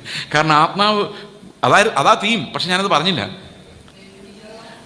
പക്ഷെ അത് പറഞ്ഞായിരുന്നെങ്കിൽ കുറെ ആൾക്കാർ, കാരണം ആത്മാവ് ഉള്ളിടത്ത് ഓടിക്കൂടുന്ന പോലെ എന്ന ആൾക്കാർ ഓടിക്കൂടുന്നേ. പക്ഷെ അന്ന് അവര് ആത്മാവ് വരുന്നു എന്ന് പറഞ്ഞപ്പം എൻ്റെ പിള്ളേരെ വിട്ടോടാ എന്ന് പറഞ്ഞ് ഓടുമായിരുന്നു. 4 മണിക്ക് ഇനി മേലെ അവൻ്റെ കൂടെ നടന്നേക്കല്ലെന്നാ പറഞ്ഞു. അതെന്താ? ഒരു പിടി എനിക്ക് കിട്ടുന്നില്ല, ഇതെന്താ സംഭവം? അപ്പം ഞാനിങ്ങനെ വെള്ളം കുടിക്കുന്ന ഒരു പാട്ട് പാടുന്നു. ഞാൻ കർത്താവേ ഇത് പറഞ്ഞു തരാതെ എനിക്ക് പ്രസംഗിക്കാൻ മുമ്പോട്ട് പോകാൻ ഒരു നിവൃത്തിയില്ല, പറഞ്ഞു തന്നേ പറ്റുള്ളൂ. ഓൺ സ്റ്റേജ് കർത്താവിൻ്റെ ചോദിക്കും, കർത്താവ് എന്താ ഇത്? കർത്താവ് പറഞ്ഞു, കേട്ടോ, ഇതാണത്. അന്ന് കർത്താവ് പറഞ്ഞ എൻ്റെ ജീവിതത്തെയും ശുശ്രൂഷയും എല്ലാം തിരിച്ചുവിട്ട് 2009 കർത്താവിൻ്റെ സ്റ്റേജിൽ വെച്ച് തന്ന ഒരു വെളിപ്പാടാണ്. അതിതായിരുന്നു. കർത്താവ് പറഞ്ഞു, മാംസം കൊണ്ട് ഒരു പ്രയോജനമില്ല, ഇതെല്ലാം അത്തിലകളാണ്. നീ എന്ത് പണി ചെയ്തോ, പ്രസംഗിച്ചോ, പ്രാർത്ഥിച്ചോ, ഉപവാസം എടുത്തോ, ഹോൾ നൈറ്റ് പ്രയർ നടത്തിക്കോ, നാട് മുഴുവൻ പോയി ബൈബിൾ പഠിപ്പിച്ചോ, യു വിൽ ഡൈ. കാരണം ഈ പ്രവൃത്തികൾക്കൊന്നും നിന്നെ ജീവിപ്പിക്കാൻ പറ്റത്തില്ല. മാംസം കൊണ്ട് ഒരു പ്രയോജനവും ഇല്ല. നീ ചെയ്ത ഒരു സൽപ്രവൃത്തിയും നിന്നെ രക്ഷിക്കത്തില്ല. നീ നശിക്കും, നീ മരിക്കും. ഭയങ്കര വാക്കായി. യഹൂദന്മാർ ഞെട്ടിപ്പോയി കാണും. അവർക്കത് മനസ്സിലായി കാണുമായിരിക്കും. കാരണം ഫസ്റ്റ് ഹാൻഡ് അല്ലേ കേൾക്കുന്നത്. അവർ ഞെട്ടിപ്പോയി. അവർ കർത്താവിനെ പ്രസാദിപ്പിക്കാൻ വേണ്ടി എന്തെല്ലാം ചെയ്തിട്ടുണ്ട്, എന്തെല്ലാം സൽപ്രവർത്തികൾ ചെയ്തിട്ടുണ്ട്. എന്നാൽ ഇവർ കർത്താവ് പറയാ അതുകൊണ്ട് ജീവിക്കാൻ പറ്റത്തില്ല. അപ്പോൾ അവരുടെ മതത്തെ മുഴുവൻ കർത്താവ് വെട്ടി ദൂരോട്ട് കളയുമായിരുന്നു ഒരു നിമിഷം കൊണ്ട്. അടുത്ത വാക്യം. അപ്പോൾ കർത്താവ് പറഞ്ഞപ്പോൾ ഞാൻ മരിക്കുമോ എന്ന് കർത്താവിനോട് ചോദിച്ചു. ഞാൻ പറഞ്ഞു, നീ മരിക്കേണ്ടാത്തതിൻ്റെ ഏക കാരണം നീ മാംസത്തിലുള്ളവനല്ലാത്തതുകൊണ്ടല്ല, നിന്റെ സ്ഥാനത്ത് ഞാൻ മരിച്ചു എന്നൊരൊറ്റ കാരണം. There is no other reason. നീ മരിക്കേണ്ടാത്തതിന്റെ ഏക കാരണം, നീ മരിക്കേണ്ട മരണം, നിന്റെ സ്ഥാനത്ത് ഞാൻ മരിച്ചു. അതുകൊണ്ട് നിന്റെ മരണം നീങ്ങിപ്പോയി, ഇത്രയേ ഉള്ളൂ. അപ്പൊ മാംസം കൊണ്ട് അപ്പോഴും ഒരു പ്രയോജനമില്ല. അപ്പൊ ഞാൻ പറഞ്ഞ നല്ല കാര്യമല്ലേ? അങ്ങനെയാണെങ്കിൽ പിന്നെ കഠിനവാക്ക് എന്താണെന്നറിയോ? ഞാൻ മാനസാന്തരപ്പെട്ടില്ലായിരുന്നുവെങ്കിൽ ഞാൻ പോകുമായിരുന്ന ഒരു വഴി ഉണ്ടായിരുന്നു. ആ വഴിയുടെ അവസാനം മരണമായിരുന്നു. യേശു എനിക്ക് പകരം മരിച്ചപ്പോൾ ആ വഴി അടഞ്ഞുപോയി. എനിക്കിനി ആ വഴിയില്ല. എൻ്റെ ചോയ്സ് അല്ല. ആ വഴി എനിക്കിനി പോകാൻ ആ വഴിയില്ല. മനസ്സിലാവുന്നുണ്ടോ അത്? അപ്പൊ യേശു എൻ്റെ സ്ഥാനത്ത് മരിച്ചു എന്ന് പറഞ്ഞു കഴിഞ്ഞാൽ അർത്ഥം ആ ഫിസിക്കലി ഒരു സെക്കൻഡ് മരിച്ചു എന്ന് മാത്രമല്ല, ഞാൻ പോകാമായിരുന്ന എല്ലാ സ്ഥാനങ്ങളും മരണമായിരുന്നു. അവിടെ എല്ലാം യേശു എനിക്ക് പകരം മരിച്ചു എന്ന് പറഞ്ഞ ആ വഴി ഇനി ഇല്ല. നേരത്തെ പറയാവുന്ന വർത്തമാനങ്ങൾ ഇനി എൻ്റെ വായിൽ ചോയ്സ് അല്ല, പറയണോ വേണ്ടോ എന്ന് ആലോചിച്ചിട്ടല്ല, അത് വരുന്നില്ല. That way is dead. അപ്പൊ പിന്നെ ഞാൻ ഇനി എന്നാ ചെയ്യും? എനിക്ക് ജീവിക്കാനൊരു വഴിയില്ല, ആ വഴി പോയി. എനിക്ക് ജീവിക്കാനൊരു സ്ഥാനമില്ല, ആ സ്ഥാനത്ത് യേശു മരിച്ചു. ഇനി ഞാൻ എന്ത് ചെയ്യും? ഞാൻ എവിടെ ജീവിക്കും? ചിലപ്പോൾ കേൾക്കത്തില്ല, ഈ വീട്ടിൽ എൻ്റെ സ്ഥാനം എവിടാ? ഈ ചർച്ചിൽ എനിക്ക് ഒരു സ്ഥാനമില്ലേ? ചില ചർച്ചുകളിൽ ചെന്ന് കഴിഞ്ഞാൽ റിസർവ്ഡ് കസേരകളുണ്ട്. ഇവിടെ അടുത്താ, ഞാൻ പറയല, ചർച്ചിൻ്റെ പേര് പറയല, ഏതാണ്ട് പേര് കേട്ട ചർച്ച് ഓഫ് ഗോഡ് പോലെ ഇരിക്കും. ഇത്രയും കേട്ട സ്ഥലമെന്ന് പറയുന്നത്. അവിടെ ചെന്നപ്പോൾ അവിടുത്തെ പാസ്റ്റർ പറഞ്ഞു, പാസ്റ്റർ, ഈ സൈഡിൽ ഇട്ടിരിക്കുന്ന ചെയറെല്ലാം മൂപ്പന്മാർക്ക് റിസർവേഷനാണ്, ഓരോ മൂപ്പനും വർഷങ്ങളായി ഇരുന്ന് പോരുന്ന ചെയർ അതെന്ന് പറഞ്ഞു, വേറെ ആരും ഇരുത്താൻ സമ്മതിക്കില്ലെന്ന് പറഞ്ഞു. ഞാൻ പറഞ്ഞു, നല്ല കാര്യമല്ലേ? പാസ്റ്റർ, ഞാൻ നല്ല കാര്യം. ഒരു മൂപ്പൻ്റെ ചെയർ ചർച്ചിൻ്റെ സ്റ്റേജിലിട്ടിരിക്കുന്നു, അവിടെ വേറെ ആർക്കും ഇരിക്കാൻ പറ്റത്തില്ല. അപ്പോൾ പാസ്റ്ററിനൊന്നും മനസ്സിലാകുന്നില്ല എന്താ ഉദ്ദേശിച്ചത്. ഞാൻ പറഞ്ഞു, പാസ്റ്ററെ, ആ മൂപ്പൻ്റെ കയ്യിൽ നിന്ന് വാടക മേടിക്കേ, ചെയറിന് മാസം 500 രൂപ മേടിക്കേ. കാരണം പുള്ളിയുടെ ചെയർ വേറെ ആർക്കും ഇരിക്കാൻ പറ്റാത്ത ചെയർ എന്തിനാ സ്റ്റേജ് കൊണ്ടിട്ടിരിക്കുന്നത്? വാടക മേടിക്കേ, പുള്ളി ഇരുന്നോട്ടെ സമാധാനമായിട്ട്. സത്യമല്ലേ?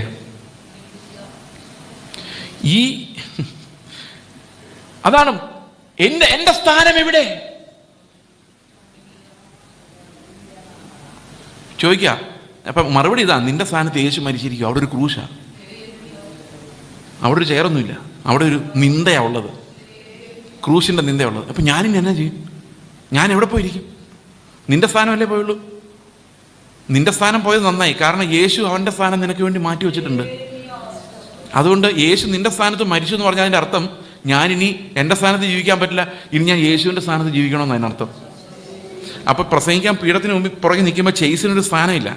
യേശു ഇവിടെ നിൽക്കുമായിരുന്നെങ്കിൽ അവനൊരു സ്ഥാനം ഉണ്ടായിരുന്നു. അവൻ സ്വർഗത്തിലോട്ട് പോയിട്ട് പറഞ്ഞു, ഞാൻ ആ സ്ഥാനം നിനക്ക് തന്നേക്കുക, നീ അവിടെ കയറുന്നു പ്രസംഗിച്ചു. അപ്പോൾ ആത്മാവ് എന്തിനാ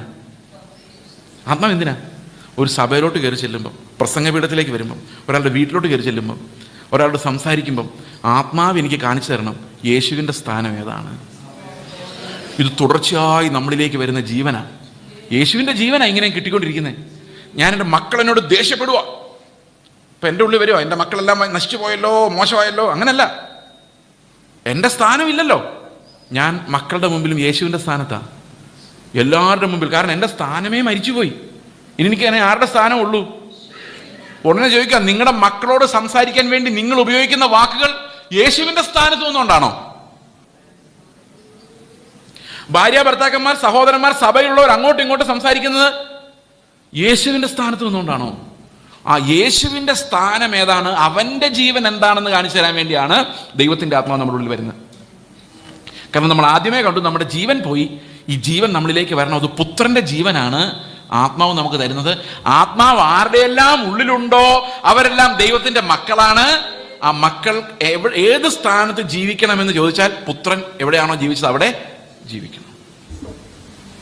ഈ വെളിപ്പാട് എനിക്ക് സ്റ്റേജിൽ നിന്ന് കിട്ടുക. ഇത് പ്രസംഗിച്ച് കഴിഞ്ഞപ്പോഴേക്കും പ്രിയ സഹോദരങ്ങളെ, ആ ജനം മുഴുവൻ എങ്ങനടിച്ച് കരയുമായിരുന്നു. അയ്യോ ഞങ്ങൾ പാവികളാണേ എന്ന് പറഞ്ഞ് നെഞ്ചത്തിൽ. ഞാൻ ഓർത്ത് എൻ്റെ ദൈവം, ഞാൻ ഇതോടുകൂടി മരിക്കുമായിരിക്കും, എൻ്റെ ശുശ്രൂഷകൾ തീർന്നു കാണുമായിരിക്കും, ഇനി ഇവരായിരിക്കും മുമ്പോട്ട് ഇത് കൊണ്ടുപോകുന്നത്. ഞാൻ ആ ഒരു എക്സ്പീരിയൻസിലാണ്. ഇവരെല്ലാം നിലവിളിയാണ്, ഭയങ്കര നിലവിളിയാണ്. ദൈവം എനിക്കൊരു ഉറപ്പ് തന്നതാണ്, ഇത് തന്നെയാണ് യേശുവിൻ്റെ ജീവൻ. പക്ഷേ ഇത് നവംബർ മാസത്തിലാണ് സംഭവിക്കുന്നത്. ഞാൻ ഈ വെളിപ്പാടുമായിട്ട് ഇങ്ങനെ ഇരിക്കുക, യേശുവിൻ്റെ സ്ഥാനത്ത് ജീവിക്കണം, യേശുവിൻ്റെ സ്ഥാനത്ത് ജീവിക്കണം. അവസാനം ഡിസംബർ ആയപ്പോഴേക്കും ഞാൻ കർത്താവിൻ്റെ പറഞ്ഞു, എൻ്റെ കർത്താവേ, നിൻ്റെ സ്ഥാനം, എൻ്റെ സ്ഥാനത്ത് പോലും ഞാൻ ശരിക്കും ജീവിച്ചിട്ടില്ല, ഇനിയിപ്പോൾ നിൻ്റെ സ്ഥാനത്ത് ഞാൻ എങ്ങനെ ജീവിക്കും എന്നാണ് പറയുന്നത്. ഞാൻ എങ്ങനെ ജീവിക്കും, എന്നെ കൊണ്ട് അതിന് കഴിയുമോ? എൻ്റെ സ്ഥാനത്ത് പോലും ഞാൻ മര്യാദക്കല്ല ജീവിച്ചേക്കുന്നത്, ആകെ കുളമായിക്കുക. ഇനിയാണ് നിൻ്റെ സ്ഥാനത്ത്. കർത്താവ് പറഞ്ഞു, എൻ്റെ സ്ഥാനത്ത് നിനക്ക് ജീവിക്കാൻ പറ്റുമായിരുന്നെങ്കിൽ ഞാൻ നിനക്ക് വേണ്ടി മരിക്കണ്ടായിരുന്നു, ഉപദേശിച്ചാൽ മതിയായിരുന്നു. ഞാൻ നിനക്ക് വേണ്ടി മരിച്ച എൻ്റെ ആത്മാവിനെ തന്നത് നിനക്ക് ജീവിക്കാൻ പറ്റാൻ വേണ്ടിയാണ്. ആ സ്ഥാനം നിനക്ക് വെളിപ്പെടുത്താനും തക്ക സമയത്ത് ആ ജീവൻ നിനക്ക് ലഭിക്കാനും വേണ്ടിയാണ്.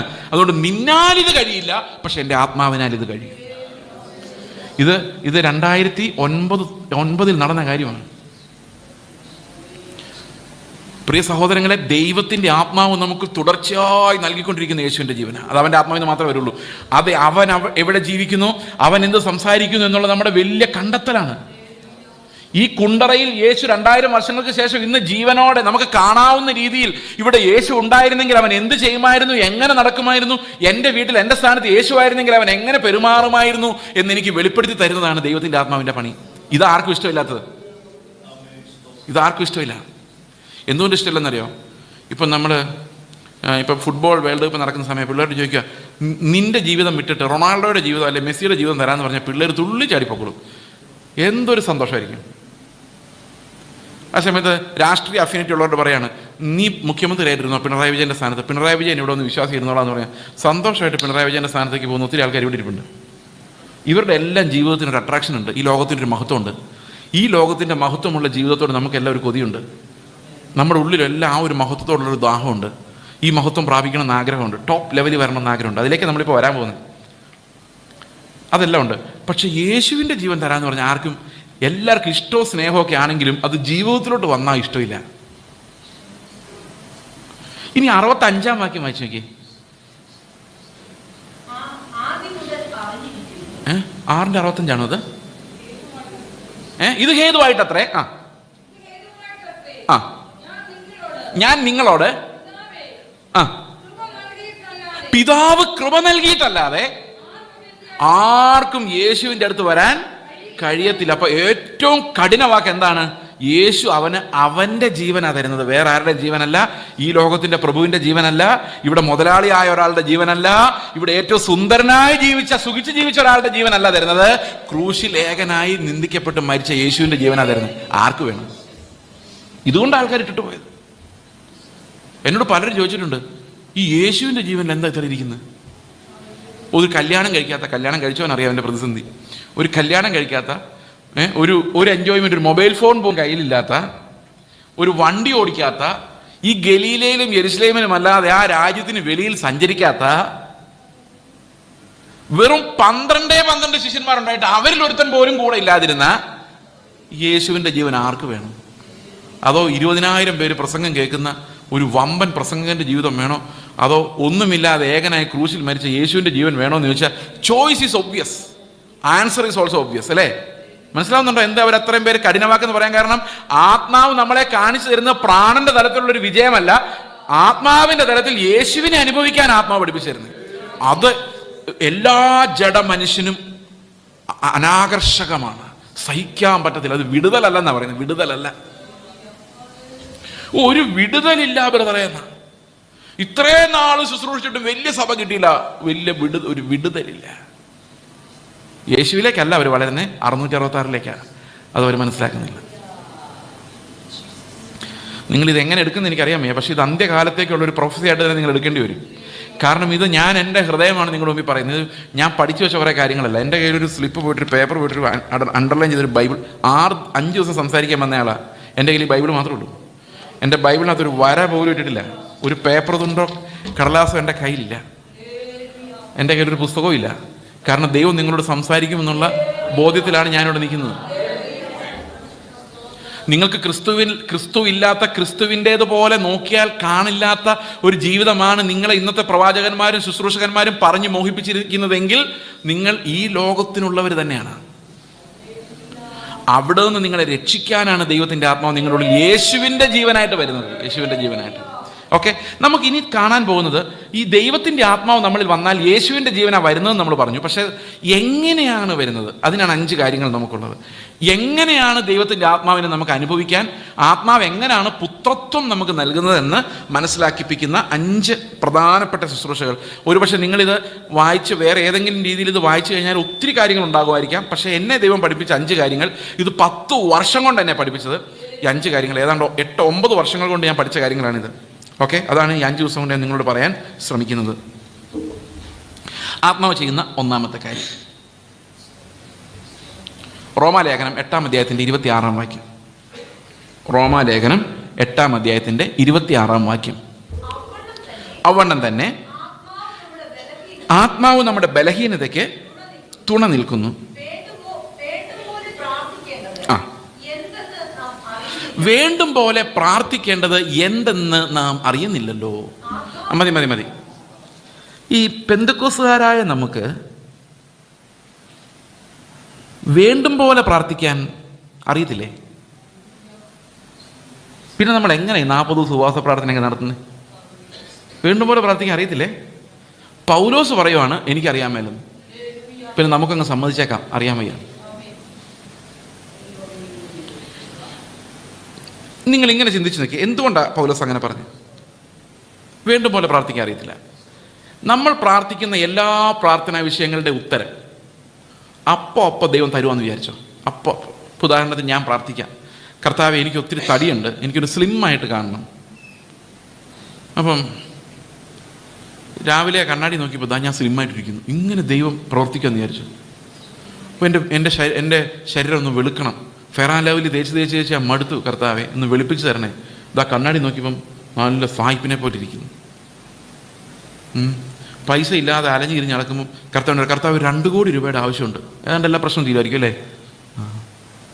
ഇതാ ഒരുത്തൻ 2 കോടിയായിട്ട് വരുന്നു. ഇങ്ങനെ കർത്താവ് പ്രവർത്തിക്കുന്നു വെച്ചാൽ എന്ത് പ്രാർത്ഥിച്ചാലും, യേശുവിൻ്റെ നാമത്തിൽ എന്ന് പറയുമ്പോൾ അങ്ങനല്ലേ, യേശുവിൻ്റെ നാമത്തിൽ എന്ത് ചോദിച്ചാലും തരുമെന്നല്ലേ പറഞ്ഞേക്കുന്നത് അല്ലേ? എൻ്റെ ചോദ്യം, ഇങ്ങനെ കിട്ടുന്നുണ്ടോ നിങ്ങൾക്ക്? കള്ളം പറയരുത്, സഭയിലാണല്ലോ എന്ന് വിചാരിച്ചുകൊണ്ട് കള്ളം പറയരുത്. കാരണം സഭയിൽ പറയാവുന്ന ചില വിശുദ്ധ കള്ളങ്ങളിലൊന്നാണ് ദൈവം എല്ലാ പ്രാർത്ഥനയ്ക്കും പ്രാർത്ഥിക്കുന്ന എല്ലാം ദൈവം തരും. ഒരു വിശുദ്ധ കള്ളമാണ്. ലോകത്ത് ആർക്കും അത് കിട്ടിയിട്ടില്ല എന്ന് എൻ്റെ വിശ്വാസം. നമ്മൾ ഈ സുവിശേഷം പറയുമ്പോൾ അവരോടും പറയും നിങ്ങൾ എന്ത് പ്രാർത്ഥിച്ചാലും ദൈവം തരും. ചുമ്മാതാ, ദൈവം അങ്ങനെ തരുന്നില്ല. ഇയാൾ പ്രസംഗിക്കുമ്പോൾ ഞങ്ങളുടെ ഉള്ള വിശ്വാസം കൂടെ കളയുന്നതാണ്. അങ്ങനെ തരുമായിരുന്നെന്ന് വിചാരിച്ചോ? നിങ്ങളിപ്പോൾ ആരായനെ?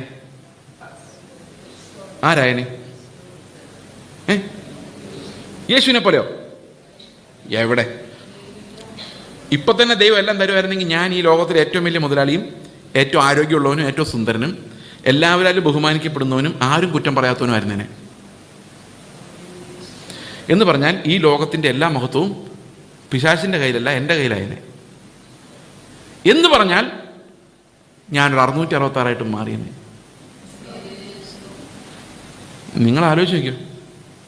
പക്ഷെ 666 ആകെ ഒരെണ്ണേ ഉള്ളൂ, അത് വരാൻ പോകുന്നേ ഉള്ളൂ. അതുകൊണ്ട് 666 നമ്മളെ കൊണ്ട് പറ്റില്ല, നമുക്കറിയാം. ഒരു 66 ആകാനുള്ള ഒരു കഠിന പരിശ്രമമാണ് നമ്മുടെ ഈ പ്രാർത്ഥനകൾ.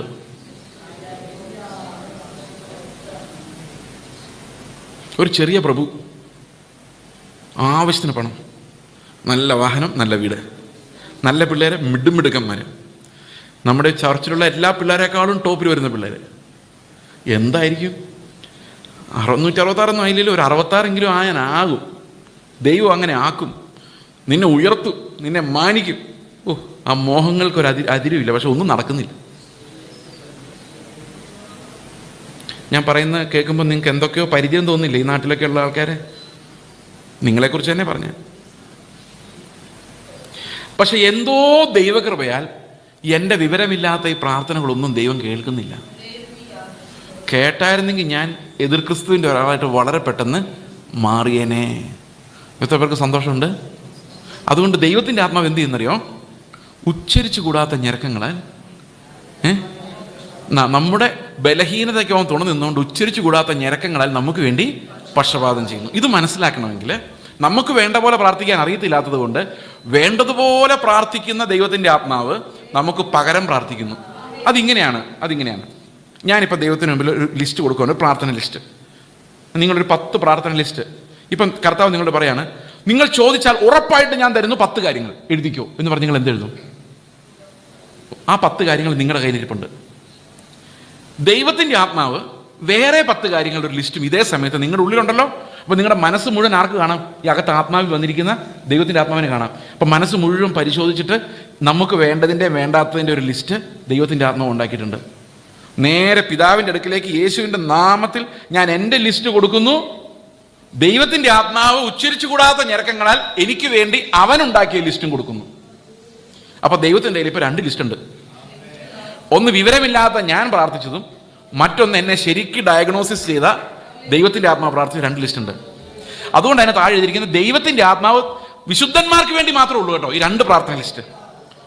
വിശുദ്ധരല്ലാത്ത തെരഞ്ഞെടുക്കപ്പെടാത്തവർക്ക് ഒരൊറ്റ ലിസ്റ്റ് ഉള്ളത് അവർ കൊടുക്കുന്ന ലിസ്റ്റ് മാത്രമേ ഉള്ളൂ. കാരണം അവരുടെ ഉള്ളിൽ ആത്മാവില്ല. അവർ ഈ 2ാമത്തെ ലിസ്റ്റ് പിതാവിൻ്റെ അടുത്തേക്ക് പോകുന്നുമില്ല. മനസ്സിലാവുന്നുണ്ടോ ഞാൻ പറയുന്നത്? അപ്പം അവിടെ താഴെ എഴുതിയിരിക്കുന്ന ദൈവത്തിൻ്റെ ആത്മാവ് വിശുദ്ധന്മാർക്ക് വേണ്ടി. അപ്പോൾ എല്ലാവർക്കും വേണ്ടി അല്ല, വിശുദ്ധന്മാർക്ക് വേണ്ടി ദൈവഹിത പ്രകാരം. നമ്മൾ പ്രാർത്ഥിച്ചേക്കുന്ന ആരുടെ ഹിതപ്രകാരമാണ്? നമ്മുടെ ഹിതപ്രകാരം. അപ്പോൾ ഫസ്റ്റ് ലിസ്റ്റ് നമ്മുടെ ഹിതപ്രകാരവും സെക്കൻഡ് ലിസ്റ്റ് ദൈവഹിത പ്രകാരവുമാണ്. അത് നമ്മൾക്ക് ഉച്ചരിച്ചു കൂടാത്ത പല കാര്യങ്ങളും ഈ ദൈവഹിത പ്രകാരമുള്ള ലിസ്റ്റിലുണ്ട്. മനസ്സിലാവുന്നുണ്ടോ ഞാൻ പറയുന്നത്? ഈ 2 ലിസ്റ്റുകളും കൂടെ പിതാവിൻ്റെ അടുത്തോട്ട് ചെന്നു. പിതാവ് ഏതായിരിക്കും കേൾക്കുന്നത്? ഏതായിരിക്കും അംഗീകരിക്കുന്നത്? അതാ ദൈവത്തിൻ്റെ. അപ്പം നമ്മൾ എത്ര പ്രാർത്ഥിച്ചിട്ട് നടക്കാത്തതിൻ്റെ കാര്യം എന്താ?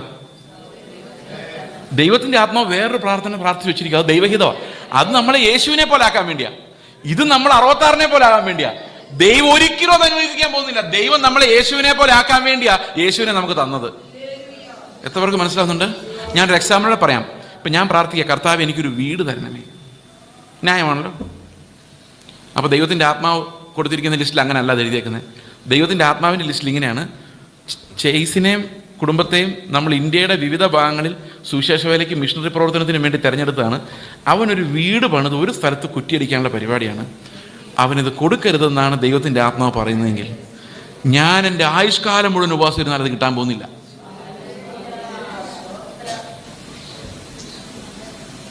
എത്ര പേർക്ക് സന്തോഷമുണ്ട്? അപ്പം നമ്മുടെ ജീവിതത്തിലെല്ലാം നന്മയായിട്ട് നടക്കാനുള്ള കാരണം എൻ്റെ ലിസ്റ്റ് ദൈവം കൈക്കൊള്ളുന്നില്ലാത്തതുകൊണ്ടാണ്. ദൈവത്തിൻ്റെ ഇഷ്ടം മാത്രം നടപ്പാക്കുന്നുണ്ടാണ്. അപ്പം എൻ്റെ ഹിതം എന്നോട് എന്തിനാ പ്രാർത്ഥിക്കാൻ പറഞ്ഞേക്കുന്നത്? പിന്നെ ആത്മാവ് പ്രാർത്ഥിച്ചോളൂല്ലേ? നമ്മൾ പ്രാർത്ഥിച്ച് ദൈവത്തിൻ്റെ ഹിതം മനസ്സിലാക്കി ആത്മാവിൽ പ്രാർത്ഥിക്കാൻ പഠിക്കാൻ വേണ്ടിയാണ്. ദൈവത്തിൻ്റെ ഇഷ്ടം എന്താ നമ്മൾ തിരിച്ചറിയുന്ന പ്രാർത്ഥിച്ച് നടക്കാതെ നടന്നും പ്രാർത്ഥിക്കും. ഇപ്പം മനസ്സിലാവും ഇതല്ല പ്രാർത്ഥിക്കേണ്ടതെന്ന്. അങ്ങനെ ദൈവത്തിൻ്റെ ആത്മാവിൻ്റെ അതേ ചിന്തകൾ നമുക്ക് ഉണ്ടാകാൻ വേണ്ടിയാണ് നമ്മളോട് പ്രാർത്ഥിച്ച് പ്രാക്ടീസ് ചെയ്യാൻ പറയുന്നത്. പഠിച്ച് നമ്മൾ ദൈവത്തിൻ്റെ ആത്മാവിൻ്റെ കൂടെ ചേരും. അപ്പം നമ്മൾ ആത്മാവിൽ എന്താ വേണ്ടതെന്ന് വിവേചിക്കാൻ തുടങ്ങും. ഞാൻ നിങ്ങളോട് പറഞ്ഞില്ലേ, ആത്മാവിലുള്ളത് എന്താ, പ്രാണനിലുള്ളത് എന്തെന്ന് വിവേചിക്കുന്നതാണ് ക്രിസ്ത്യ ജീവിതത്തിൻ്റെ ഏറ്റവും പ്രധാനപ്പെട്ട അടിസ്ഥാനം. അത് പ്രാർത്ഥിക്കാനിരിക്കുമ്പോഴായാലും പ്രസംഗം കേൾക്കാനിരിക്കുമ്പോഴായാലും ഇതെൻ്റെ ആത്മാവിന് വേണ്ടിയുള്ളതാണോ പ്രാണന് വേണ്ടിയുള്ളതാണോ എന്ന് വിവേചിക്കാൻ പറ്റുന്നതാണ് ശരിക്കും ക്രിസ്ത്യ ജീവിതത്തിൻ്റെ ഏറ്റവും strongest and final foundation, final frontier. അപ്പോൾ നമ്മൾ പലപ്പോഴും ആലോചിക്കും, എന്താ ഈ മുടി കൊഴിയുന്നേ? നമ്മൾ പറയും, അത് വെള്ളം മാറി കുളിച്ചോണ്ടായിരിക്കും ബ്രദറെ, അതെ ആ ഓയിൽ ശരിയല്ല. ഒന്നുമല്ല, ദൈവത്തിൻ്റെ ആത്മാവിൻ്റെ ഞരക്കങ്ങളാണ്. കാരണം നമ്മുടെ തലമുടിനാര് പോലും താഴെ വീഴുന്നത് ഒരു പർപ്പസോട് കൂടിയാണ്, ഒരു ഉദ്ദേശത്തോടു കൂടിയാണ്. അത് ദൈവഹിതപ്രകാരമുള്ള ഒരു ഉദ്ദേശമാണ്. അത് യേശുവിൻ്റെ സ്വരൂപത്തോട് നമ്മളെ അനുരൂപരാക്കുക എന്നുള്ള ഒരു ഉദ്ദേശമാണ്. എത്രയൊക്കെ സന്തോഷമുണ്ട്. ഇനി 28-ാം വാക്യം വായിച്ചു. നമ്മൾ 26 വായിച്ചു, 27 വായിച്ചു. 27 വായിച്ചത് നിങ്ങൾ കണ്ടില്ല, പക്ഷെ ഞാൻ വായിച്ചു, അല്ലെ? ആത്മാവ് വിശുദ്ധന്മാർക്ക് വേണ്ടി ദൈവഹിതപ്രകാരം പക്ഷപാതം ചെയ്യുന്നതുകൊണ്ട് ആത്മാവിന്റെ ചിന്ത ഇന്നതെന്ന് ഹൃദയങ്ങളെ പരിശോധിക്കുന്നവൻ അറിയുന്നു. 28-ാം വാക്യം.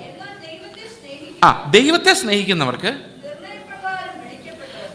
നിർണയപ്രകാരം വിളിക്കപ്പെട്ടിരിക്കുന്നവർക്ക് തന്നെ സകലവും നന്മയ്ക്കായി കൂടി വ്യാപരിക്കുന്നു എന്ന് നാം അറിയുന്നു. ഇത് അണ്ടർലൈൻ ചെയ്തിട്ടുണ്ടോ നിങ്ങൾ? ചെയ്യരുത്. എൻ്റെ ബൈബിളിൽ ഞാൻ ഒരു ലൈൻ പോലും അണ്ടർലൈൻ ചെയ്തിട്ടില്ല. എന്തുകൊണ്ടാണെന്ന് വെച്ച് കഴിഞ്ഞാൽ അണ്ടർലൈൻ ചെയ്ത് കഴിഞ്ഞാൽ വിചാരിക്കും ഇതാണ് ഇമ്പോർട്ടൻറ്റ്, അപ്പുറത്തും ഇപ്പുറത്തുള്ളതൊന്നും വലിയ കാര്യമല്ലെന്ന് വിചാരിക്കും. അതുകൊണ്ട് ഒന്നും അണ്ടർലൈൻ, എല്ലാം അണ്ടർലൈൻ ചെയ്തായിട്ട് അങ്ങ് സങ്കല്പിച്ചേക്കുക.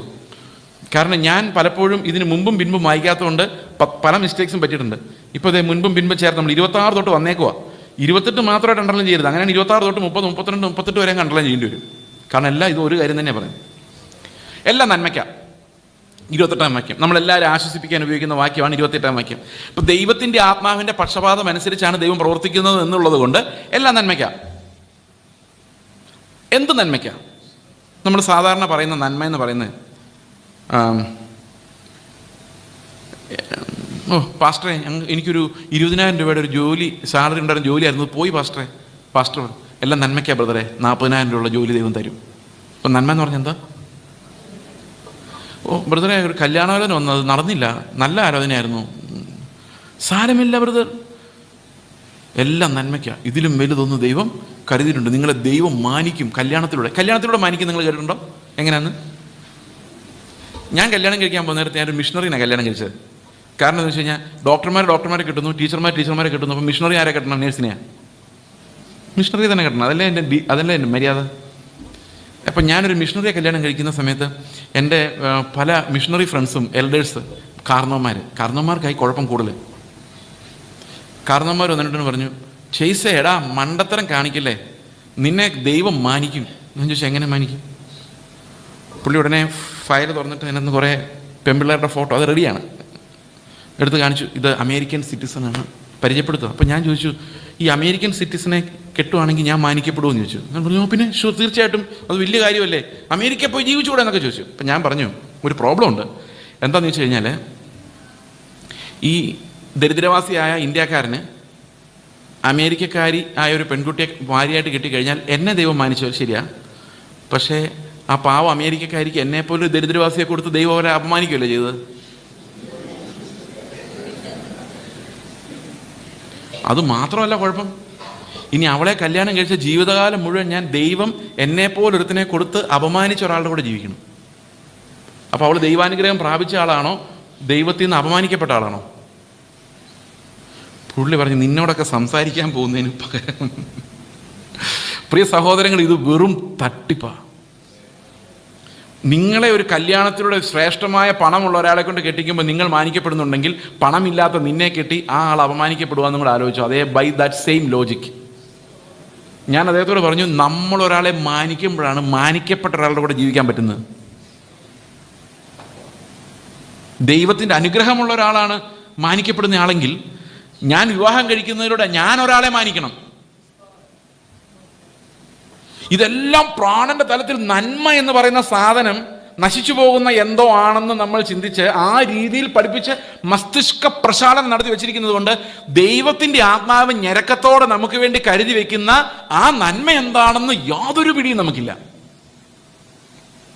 ഇവിടെ പറയുകയാണ്, ദൈവത്തിൻ്റെ ആത്മാവിൻ്റെ ഒരു ഞരക്കം ദൈവം കേൾക്കുന്നത് കൊണ്ട് സംഭവിക്കുന്നതെല്ലാം നന്മയ്ക്കാണ്, എല്ലാം നന്മയ്ക്കാണ്. എന്താ നന്മയെന്നറിയോ? അടുത്ത വാക്യം. എന്താ നന്മ? എന്ത് നന്മയ്ക്കാ? ദൈവഹിതം, ദൈവഹിതപ്രകാരമുള്ള പക്ഷപാതം, നമ്മുടെ ഹിതപ്രകാരമുള്ള പക്ഷപാതം. ദൈവഹിതപ്രകാരമുള്ള പക്ഷപാതം എന്ത് നന്മയുണ്ടാക്കുന്നു? 29 വാക്യം. അവൻ മുന്നറിഞ്ഞവരെ തൻ്റെ പുത്രൻ അനേക സഹോദരന്മാർക്ക് ആദ്യജാതൻ ആകേണ്ടതിന് അവന്റെ സ്വരൂപത്തോട് അനുരൂപരാകുവാൻ മുൻനിയമിച്ചിരിക്കുന്നു. എന്താ നന്മ? ആരുടെ സ്വരൂപത്തോട് അനുരൂപരാകും നമ്മൾ? അപ്പൊ ദൈവത്തിന്റെ ആത്മാവ് ഞെരങ്ങി ഞെരങ്ങി പക്ഷപാതം ചെയ്യുന്നത് എന്തിനു വേണ്ടിയാ? എന്തിനു വേണ്ടിയാ?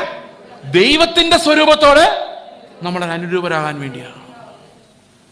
യേശുവിനെ പോലെ നമ്മൾ സ്വരൂപമുള്ളവരായി മാറാൻ വേണ്ടി. അവിടെ പ്രധാനപ്പെട്ടൊരു വാക്കുകൂടെ നിങ്ങൾ ശ്രദ്ധിക്കണം. തൻ്റെ പുത്രൻ അനേക സഹോദരങ്ങൾക്ക് ആദ്യജാതൻ ആകേണ്ടതിന്. അപ്പൊ ഇപ്പൊ ആദ്യജാതനല്ല,